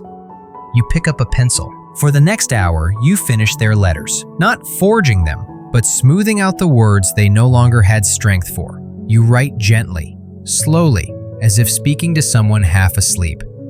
You add soft reassurances, kind phrases, warmth wherever you can. It's the only comfort you have to give. By the time you leave the dugout, the stars are bright overhead. The trenches are quieter. Men huddle in small groups, trading stories in hushed tones. A harmonica plays somewhere far off, a shaky, wandering melody that rises and falls with the wind. You return to your straw mat and ease yourself down, muscles protesting. You stare upward, watching a solitary cloud drift across the moon like a tired ghost. And you realize something painful, something you've been trying not to notice. The cracks in Italy's war effort aren't just in the cliffs or trenches or supply lines.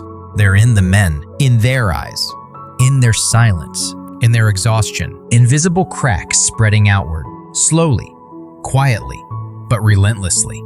Like water seeping into rock before the mountain splits. Tomorrow, you will fight again, but tonight, you understand the truth. The Isonzo isn't just wearing down armies, it's wearing down souls. You wake to rain tapping softly against the trench roof. Gentle, almost polite, a strange contrast to the thundering artillery you've grown accustomed to. For a moment, the sound feels comforting. You let yourself imagine you're back home, listening to summer drizzle on a tiled roof. But then a drop splashes directly onto your forehead, cold and gritty, and the illusion shatters. You're not home. You're in a shallow trench carved into stubborn earth, surrounded by mud, rifles, and men who look more ghost than soldier. The sky above is a slate gray sheet, bruised and boiling with clouds. The mountains loom darker than usual, and you sense it, an electric anxiety humming just below the surface. Something is building, something heavy, something catastrophic. The Battle of Gorizia was a bright flare, but flares burn out fast. And now, as the weeks slip into late 1917, the entire front feels stretched, strained, and dangerously thin. A mainstream historical fact rises in your mind like a cold tide. By autumn 1917, the Italian army faced critical shortages of morale, supplies, and manpower. 11 Isonzo battles had drained the army dry. Desertions increased, illness spread, weapon stocks dwindled, and the Austro-Hungarians, long thought to be crumbling, had quietly received German reinforcements and modern training in infiltration tactics. You feel it in the air. You feel it in the silence. You feel it deep in your bones. This front is about to snap. The day's routine begins with a miserable breakfast. Watery soup, rubbery meat, and bread so hard you could use it as an excavation tool. A private gnaws on a crust and mutters, "If the Austrians don't kill me, this bread will." You pat his shoulder and take a bite yourself. It cracks loudly. Someone 3 meters away shouts, "Incoming shell?" and ducks. Your squad laughs, because you have to. After breakfast, you receive orders for patrol duty along a forward ridge. You and a handful of soldiers trek along a slippery path, boots sinking into mud that clings like a needy acquaintance. The rain has softened the earth, turning the ridges into slick, treacherous slides. As you climb, the valley below appears blurred and ghost-like through the mist. Smoke spirals above distant batteries. You hear sporadic rifle fire, sharp cracks echoing across the slopes. Scouts report unusual enemy movement, lights in caves, supply wagons rolling at odd hours, increased chatter on the lines. Historians still argue whether the Italian high command failed to recognize the signs or simply refused to believe the Austro-Hungarians were capable of organizing a major counterattack. Cadorna insisted fatigue was universal, that the enemy was just as exhausted, just as worn, just as brittle. But you can feel the truth prickling at the edge of your awareness. The enemy is preparing for something. Something big, something fast, something sharp. Your patrol reaches a rocky outcrop. You crouch behind a boulder, peering through binoculars that are fogged on one side and cracked on the other. Through the lenses, you see Austrian trenches, usually calm, alive with activity. Men hauling crates, officers moving rapidly, engineers digging. You lower the binoculars and swallow hard. Behind you, your squad murmurs uneasily. What are they doing? Preparing for winter? No, that's too many men. Think they're planning an attack? No way. They never counterattack this aggressively. You keep your thoughts to yourself, because deep down you know the truth. Whatever is coming isn't routine. On the way back, the rain increases. Mud splashes up your legs. Your rifle slips in your grip. A corporal nearly tumbles into a ravine and has to be dragged back up, sputtering curses about wanting to retire and run a bakery. Back in the main line, tension spreads like wildfire. Officers bark orders sharper than usual. Couriers arrive breathless. Supply sergeants hand out extra ammunition, never a good sign. You sit on a crate, wiping rain from your eyes, when an old sergeant leans beside you. You feel it? He asks quietly. You nod. He sighs. Big storm coming. And I don't mean the weather. A quirky tidbit surfaces in your mind. Soldiers on the Isonzo often referred to major offensives as storms because they came suddenly, violently, and left everything shattered in their wake. You think about it now, glancing at the sky, which seems to mirror your dread. Around midday, the rain turns to a downpour. The trenches fill ankle deep. You try to empty the water with a battered bucket, but the trench laughs at your efforts and fills faster. Your socks begin to resemble wet paper towels. Someone in your squad suggests tying mules together into a makeshift dam. Another suggests praying to Saint Barbara, patron saint of artillery. Another just curls up and mutters, I miss chairs. You can't help it. You chuckle. 3 jokes. Check. But even laughter feels strained, rubbery, stretched thin. As evening settles, you overhear officers discussing the sudden increase in Austrian patrols and the unnerving quiet on certain sectors. Enemy artillery has gone strangely still, as if waiting, clicking into place. You sit on the trench step, staring into the fog. The world feels muffled, wrapped in damp wool. Your breath forms faint steam. That's when a runner arrives, panting, soaked to the bone. Message from headquarters, he gasps. High alert, triple watches. No one sleeps without rotation approval. You feel a cold weight settle in your stomach. Night falls slowly, like someone dragging a heavy curtain across the sky. Lanterns flicker. Rifles are checked again and again. Even the mules seem restless. Somewhere down the line, someone starts singing a shaky folk tune in dialect. Others join in. The voices blend strangely with the rain. You cannot sleep. Not really. You drift in and out, half dreaming, half listening to the steady drip of water and the distant rumble of guns. At one point, you think you hear boots sloshing toward you. You grab your rifle, but it's just another soldier seeking space to lie down. What do you think is going to happen? He whispers. You hesitate, then answer honestly. I don't know, but something. Hours pass. The rain stops. The air grows painfully still. Too still. You sit up, sensing it immediately. An unnatural hush. No wind, no birds, no distant shots. Just silence, holding its breath. You rise, moving toward the trench lip, and peer into the darkness. Nothing moves. Nothing stirs. But the silence is wrong. Wrong in a way that makes your heart twitch. Across the valley, faint lights flicker. Torches? Lanterns? Signals? You grip your rifle tighter. Then, very distantly, you hear it, a low, rolling rumble. Not thunder, not artillery. Something heavier, something deeper, something alive. Your breath catches. You step backward, slowly, feeling your muscles tighten, your mind sharpening, your pulse beginning to race. Because you know, even before the alarm sounds, that everything you feared is true. The enemy isn't exhausted. The enemy isn't collapsing. The enemy is coming. Infiltration troops, Storm battalions, poison gas, machine gun wedges, German reinforcements trained specifically for this terrain. The storm before collapse has arrived, and the Isonzo, already stretched to breaking, is about to shatter. The alarm finally rips through the night like a blade, sharp, metallic, unmistakable. A whistle blasts from the forward trench, then another, then a dozen more in an echoing chain of panic. You jolt upright, heart slamming against your ribs, fumbling for your rifle as shouts rise all around you. Lanterns flare, boots splash through mud. Officers yell orders you can't fully hear over the sudden roar building across the darkened valley. And then you see it. A long, low cloud slithering toward your trenches. Too smooth to be fog, too deliberate to be mist. Gas. You shout a warning, but the wind carries the word away. Men scramble for masks, bulky, rubbery contraptions that smell like old boots soaked in vinegar. You jam yours onto your face, adjusting the straps with trembling fingers. Someone beside you sobs because his mask strap snapped.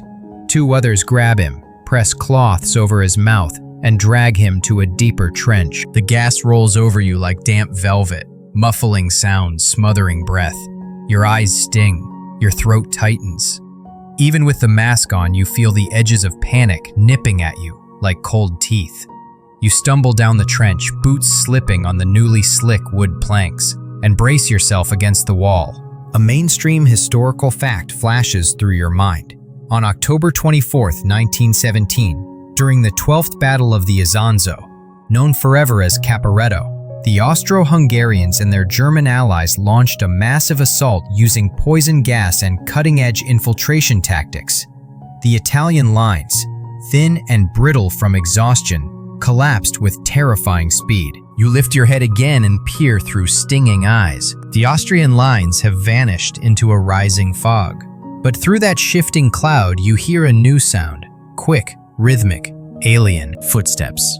Fast ones. Your breath freezes. Stormtroopers, German Stoßtruppen, trained specifically to exploit cracks in enemy positions. They slip through weak points instead of slamming into strong ones. They bypass fortified lines. They appear where they shouldn't exist. And now they're coming straight toward you. The first shots ring out. Short, precise, like knuckles knocking on wood. Tracer rounds streak through the darkness. A machine gun opens up on your left flank, but the bullets skim harmlessly over empty ground. The enemy has already moved. Your lieutenant shouts, "Hold the line! Hold!" He never finishes. A shell detonates above the trench, showering you with dirt and shrapnel. You hit the ground hard, choking, gas mask pressed painfully into your face. Ears ringing, you crawl toward the trench corner, scrambling for cover. Shadows drop into the trench. You swing your rifle up, fire once, blindly. A figure collapses in front of you, then another slips past your field of vision entirely. They move fast, too fast, like dancers weaving through chaos with practiced precision. You panic, firing again until your rifle clicks dry. Someone screams for more ammunition, but you can't tell where the voice comes from. Historians still argue how quickly the Italian Second Army began to disintegrate, whether sheer terror or tactical surprise caused the collapse. But from inside the trench, it doesn't feel like a debate. It feels like drowning in noise and darkness and fear. You scramble backward through the cramped trench as enemy soldiers leap overhead, bypassing your position entirely. They don't want a confrontation. They want penetration, disruption, collapse. A hand grabs your coat.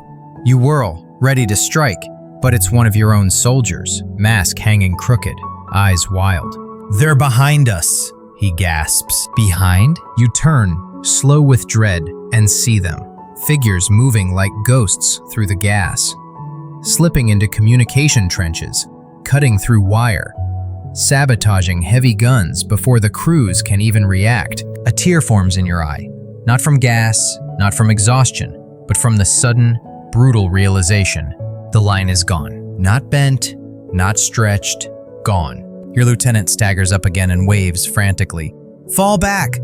Fall back to the secondary line. But there is no secondary line. Not here. Not yet. What you have instead is a narrow trail of trenches carved into unforgiving terrain, and a storm of men pouring into every gap like water through a cracked dam. You shoulder your pack, grab your rifle, and climb out of the trench as bullets cut the air beside you. Men flee in every direction, some orderly, most not. One officer tries to form a defensive line behind a stone wall, shouting, "Rally here! Rally!" before a grenade tosses him backward like a rag doll. A quirky tidbit flashes absurdly through your mind.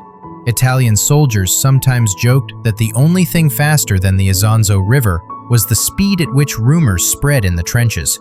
Today, it's not rumors that move fast, it's panic.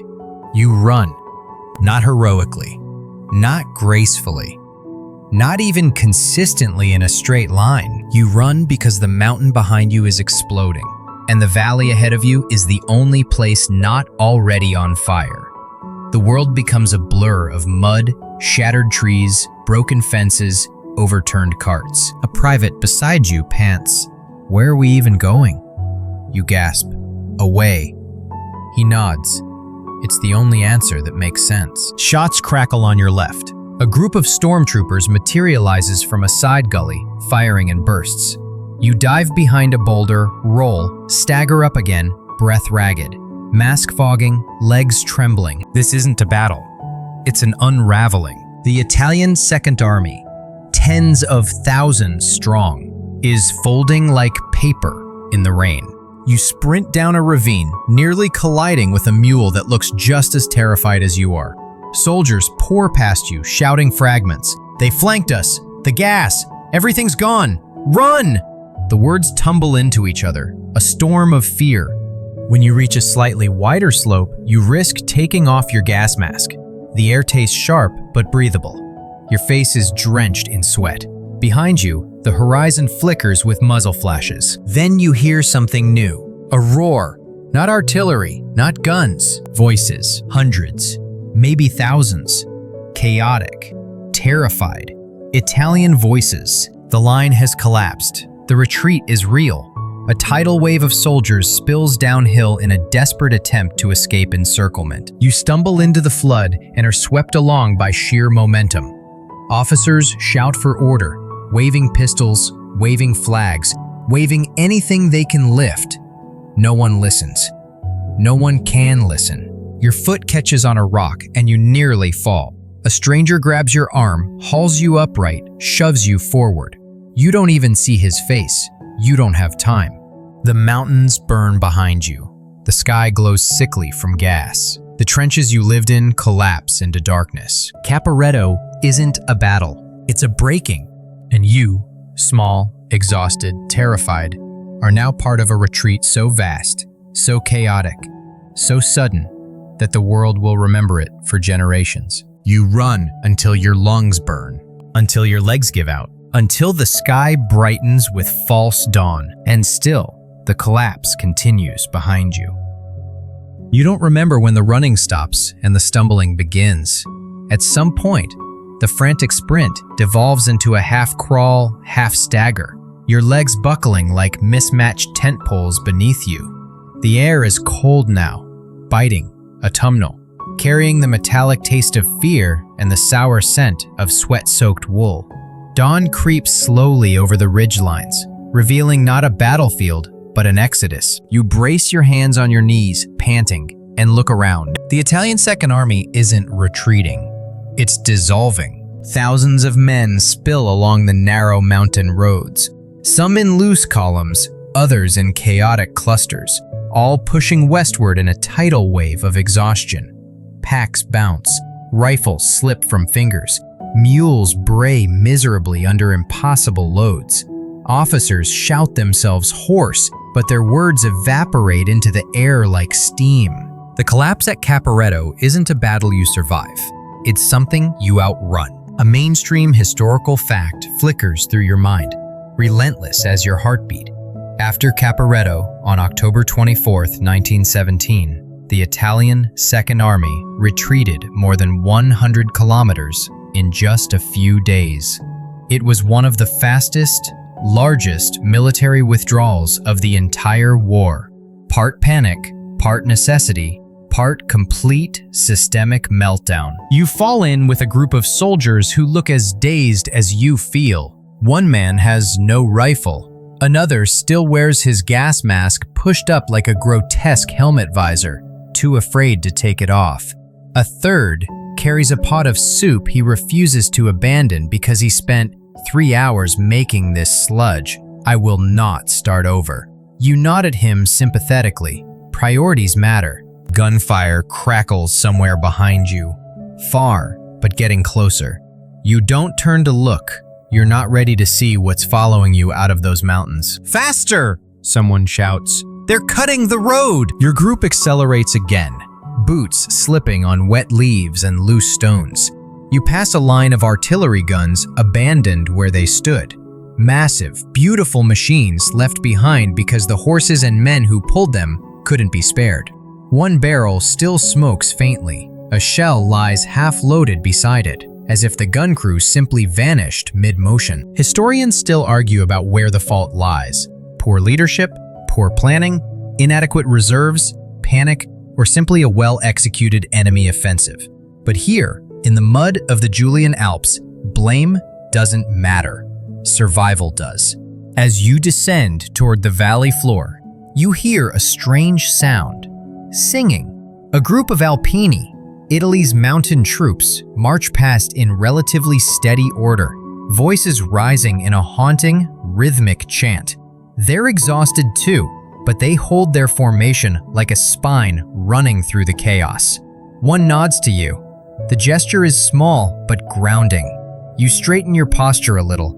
The road widens. More men join the flow. Infantry, artillery crews, stretcher bearers, cooks holding onto pots like lifelines, engineers lugging coils of wire they refuse to abandon.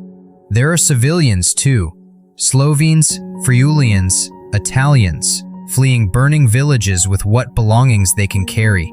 A woman cradles a baby and a single frying pan. A boy pushes a cart so overloaded it groans at every bump. The riverbank comes into view. The gleaming, broad sweep of the Tagliamento. The crossing point is swarmed with troops. Bridge engineers shout orders. Wagons creak onto pontoons. Horses rear in panic. Soldiers shove forward in desperate lines, anxious to reach safety on the west bank. You join the crush. "Make room!" someone yells. "There is no room," someone else snaps. A third man mutters, "If we survive this bridge, I'm becoming a baker." The bridge bounces underfoot as you cross. You grip the rope railing so hard your knuckles ache. Beneath you, the Tagliamento rushes violently, swollen from recent rain. A man near you loses his footing and nearly goes over the side. You grab his coat instinctively, hauling him back. He gasps, nods, then clings to you until you reach the far shore. Once across, you collapse onto the grass, lungs heaving. You glance back just in time to see engineers preparing charges. They'll blow the bridge once enough troops pass. It's terrible. It's necessary. It hurts anyway. The first boom rattles your bones. Flames jump. The timbers crash into the river. The retreat continues. Your legs feel like sandbags now, but you stand again. Everyone does. Fear is a strange kind of fuel. It keeps you moving even after the tank is empty. As the column moves westward again, you notice something unexpected.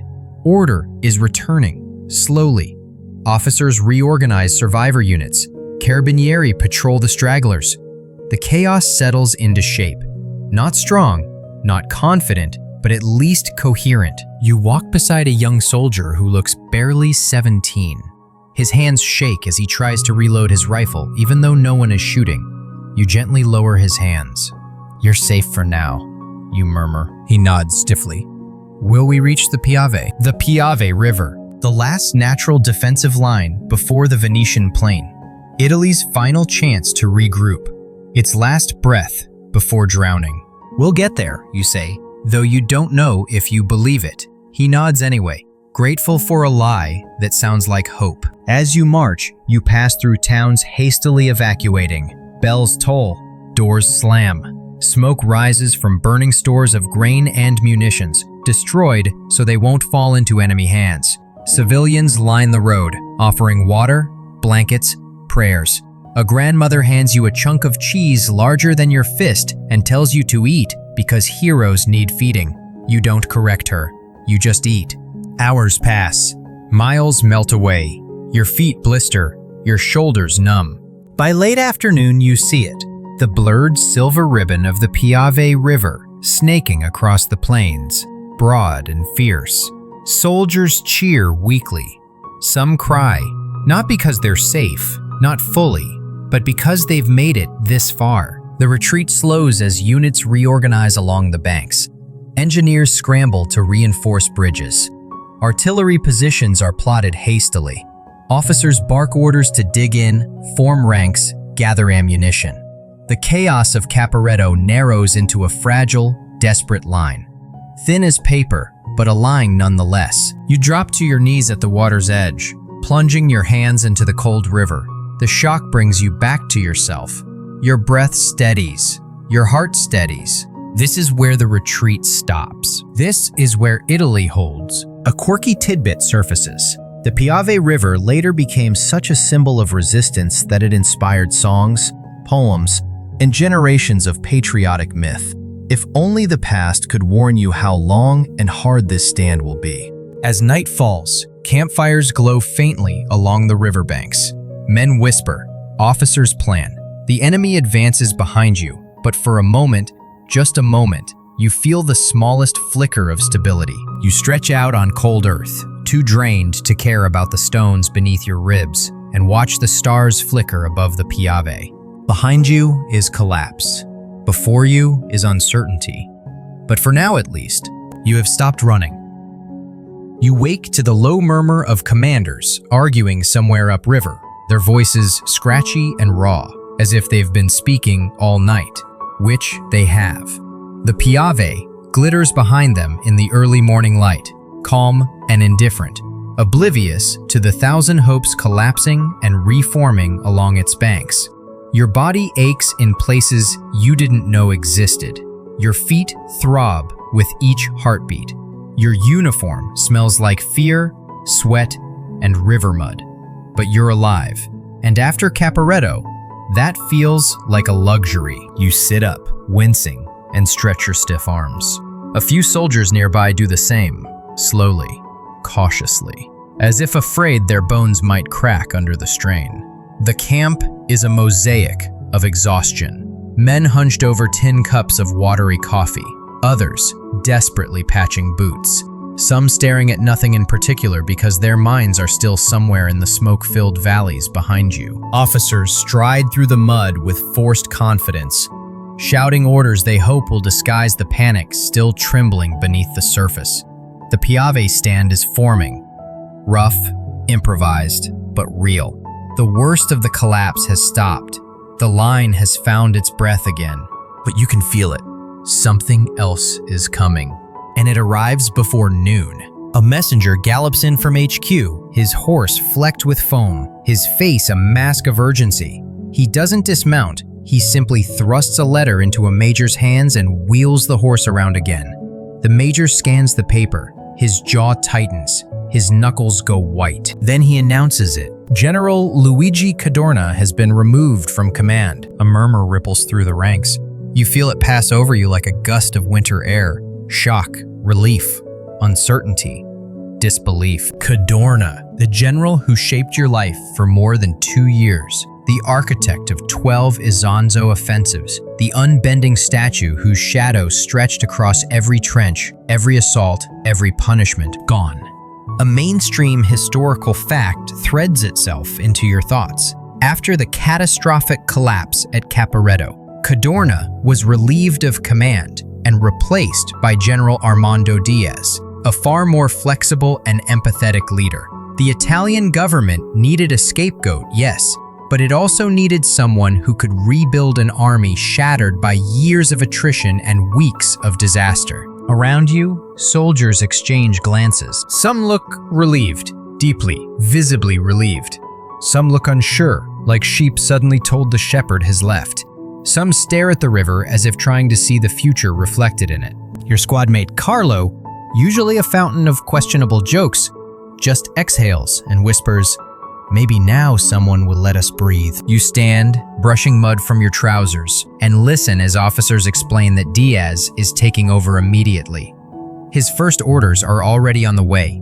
Rumor says he wants better rations, more rest rotations, improved defensive positions, things Cadorna rarely prioritized.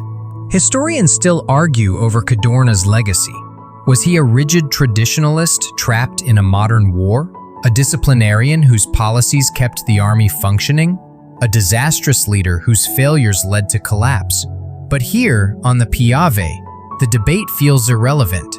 What matters is this: the iron grip has loosened. You feel tension easing out of the air like steam. Later that day, your unit gathers for a full briefing. The new orders are read aloud. No major offensives for now. Consolidate the line, strengthen positions, regain morale, care for the men. Diaz's philosophy is clear and startling. An army cannot fight if it is broken. You're not used to hearing things like that. You're not sure how to process it, but you feel something warming in your chest. Something small, fragile, and almost painful. Relief. You spend the afternoon helping fortify new trenches along the Piave. Real trenches this time, deep and sturdy, not the scrapes you endured on the Isonzo slopes. Engineers direct the work with careful efficiency. Artillery units position their guns methodically, pointed east, but firing sparingly. Supply wagons clatter in with blankets, medical kits, new boots. It feels like a miracle. While digging, you overhear two soldiers debating what the leadership change means. One says, "Diaz listens." They say he actually listens. The other scoffs. "Since when does anyone listen to us?" You add, "If he sends real food, I'll believe anything." They laugh. Weak laughter, but real. As dusk settles, campfires glow warmly along the riverbank. Someone brews coffee so strong it could power a generator. Another soldier shares a piece of cheese from home, carefully wrapped and miraculously untouched by war. A small group begins singing an old Venetian song, their voices soft but steady. For the first time in weeks, the air feels less sharp. A quirky tidbit surfaces from memory. After Cadorna's dismissal, some soldiers supposedly celebrated by shaving their mustaches or trading old boots symbolic of marching under new orders. You consider shaving your own mustache, if you had one. Night falls, and with it comes a strange and soothing quiet. Not silence. Artillery still grumbles in the distance, but a softer noise, a manageable noise. You sit on a crate watching fireflies drift above the reeds. The Piave flows gently beside you, murmuring over stones, reflecting moonlight in trembling silver lines. You think about everything that led you here. The Isonzo's cliffs, the karst's cruelty, the tiny victories, the endless losses, the collapse, the run, the river. And now you wonder what the future holds. Will the Austrians strike again? Will the Germans push west? Will the Piave line hold? You don't know. You can't know. But you feel something you haven't felt in a long time. A chance. Before turning in, you look upriver and see an officer reading a letter by lantern light. His face is tired, but calm. When he notices you, he nods, not in strict discipline, not in silent expectation, but in shared humanity. It's such a small gesture, but it feels enormous. You lie down on your bedroll, tug your coat around your shoulders, and rest your head on your pack. The ground is cold. The river murmurs nearby. The stars glitter above like distant campfires. For the first time in months, you allow yourself to hope that you might survive this war. Not because the fighting is over, but because someone finally remembered that soldiers are human. Tomorrow, the trenches will still be here. The danger will still be real. The Piave will still flow. But tonight, you get to breathe. And that alone feels like victory. You wake just before dawn, not to the crack of artillery or the bark of an officer, but to something far rarer on this front. A stretch of silence so deep it feels like a blanket laid carefully over the earth. You blink awake slowly, savoring it. The Piave murmurs softly somewhere behind you, steady and calm, as if guarding your sleep. For a few long breaths, you pretend that sound is enough to hold the world together. You sit up and stretch, muscles complaining, but no longer screaming. The camp around you is just beginning to stir. Smoke curls lazily from a cook tent. Boots shuffle quietly across dew-damp grass. A thin mist hovers over the river, turning the banks ghost white. You almost forget the years of struggle that led you here. The river crossings, the cliffs, the karst, the endless assaults. But memory returns like an old wound you can't quite ignore. A mainstream historical fact rises unbidden. The Isonzo campaign. 12 catastrophic, grinding battles between 1915 and 1917 claimed hundreds of thousands of Italian and Austro-Hungarian lives and achieved little strategic gain beyond Gorizia. It stands today as one of Italy's most tragic military efforts, marked by the futility of frontal assaults, the cruelty of terrain, and the weight of impossible expectations. You feel that weight still, tucked into the corners of your mind like stones in your pockets. But here, on the Piave, everything feels different. You stand and wander toward the riverbank, boots crunching lightly. The air smells of wet earth and wood smoke, with just the faintest trace of gunpowder, a scent you've come to associate with normalcy. You adjust your jacket and take in the view. Soldiers cleaning rifles, engineers repairing bridge supports, officers studying maps with actual deliberation rather than frantic improvisation. It strikes you that you're part of a rebuilding process, not a desperate scramble. For once, Italy isn't charging towards something. It's holding, resting, regrouping. You settle onto a smooth stone along the water's edge, letting the river lap quietly near your boots. The flow is fast, strong, purposeful. Everything the shattered Italian army is trying to become again. A soldier sits beside you without asking. He looks young, too young, skin pale, eyes heavy but alert. You've never met him before, but you don't mind. After Caporetto, anyone still here feels like a survivor in the same burning shipwreck. "Do you think we'll hold them?" he asks. You take a slow breath. "We didn't come all this way to give up the river," he nods, gazing across the Piave's shimmering surface. "My village is just past those hills. My mother says the river protects us." You smile gently. "Then we'll make sure it does." He gives you a grateful, tired smile, stands, and returns to his unit. You watch him go, struck by how many stories are woven into this army. How many hopes, fears, memories, all held together by a river and the thin thread of will. A quirky tidbit floats into your mind. In later years, veterans of the Isonzo front would sometimes gather near rivers, not the Isonzo or Piave, but any river, and sit quietly for hours, listening to the water. They said flowing water reminded them of survival, movement, and the rare moments of peace between bombardments. You wonder if you will become one of those men. As the sun climbs higher, the day slips into its new rhythm, a calmer one. Officers confer with Diaz's representatives, emphasizing stabilization, rest rotations, proper meals. Engineers improve the trenches. Supply wagons arrive with blankets and new boots. You see a medic actually smile when he receives fresh bandages. You didn't know medics were physically capable of smiling. Historians still argue whether the Piave stand represents a turning point in Italian morale or merely a pause before more suffering.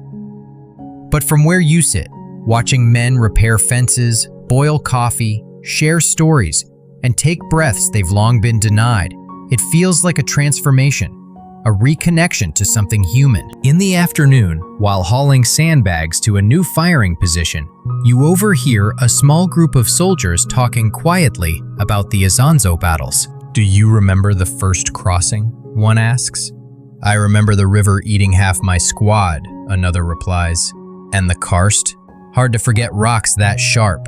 A third adds, They say the 12th battle will be the last Isonzo battle. You glance over. Good, you say. One Isonzo is enough for a lifetime. They laugh. Not forced, not hollow. Real laughter.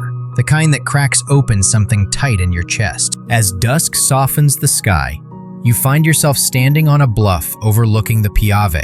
The sun sinks in streaks of orange and rose behind the western hills. The river glows. The camp glows. You feel a pull in your chest, a kind of fragile gratitude stitched together from exhaustion, grief, and tiny sparks of hope. This campaign has carved scars into you, physical, mental, spiritual.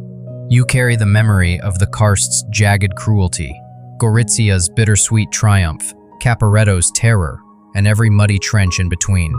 You remember friends lost, orders questioned, paths climbed, rivers crossed. And yet, as you stand here, breathing slowly, the faint smell of pine drifting from the distant woods, you understand that the legacy of the Isonzo isn't just tragedy. It's endurance. It's stubbornness. It's sacrifice. It's a long, painful thread running through the lives of countless men who fought because they were told to, because they hoped to protect something, or because the world gave them no choice. The Isonzo is a river of blood, yes, but also a river of memories, a river of lessons, a river that taught an entire nation the cost of ambition and the frailty of human bodies against stone and steel. You kneel at the riverbank and touch the cold water with your fingertips. It flows past you, relentless, strong, heading toward the sea with no memory of the men who bled into it. But you remember for it. You carry those stories with you now. When night falls, you return to camp and curl beneath your blanket. The stars shimmer overhead, countless and bright. You close your eyes, and finally, the story of the Isonzo quiets inside you. Now the sounds around you soften. The wind over the Piave drifts like a slow lullaby, brushing through leaves, carrying just the faintest whisper of the river's steady breath. You let your shoulders settle, feeling the tension slide off like old dust. The night air cools against your skin, gentle and clean, after so many days of shouting skies and trembling earth. With each slow inhale, imagine the river flowing past you, quiet, constant, unhurried. Let it wash over your memories of narrow cliffs, harsh stone, and rushing water. The worst of it is past. You've stepped away from the jagged heights of the karst, crossed out of the roaring valleys, and settled beside a river that asks nothing of you except rest. The campfire nearby crackles softly, a warm glow pulsing through the dark. You hear distant murmurs, faint laughter, boots shifting in the grass, the soft rustle of blankets being pulled tighter. No urgency, no alarms, just men settling in after a long, heavy chapter. Picture yourself lying back on the cool earth, feeling the ground steady beneath you. The stars above stretch into deep, quiet patterns, guides that have watched countless travelers before you. Their light is gentle tonight, dimmed just enough to soothe tired eyes. As you breathe deeper, the scenes of the Isonzo fade into softer colors. Edges blur, sounds muffle. The river's voice becomes a calm hum in the distance. You're safe here, held by the dark, by the earth, by the soft rhythm of flowing water. Let your eyelids grow heavier. Let your thoughts drift further. The journey is done for now. And as sleep begins to settle over you, let the final whisper carry you home. Sweet dreams.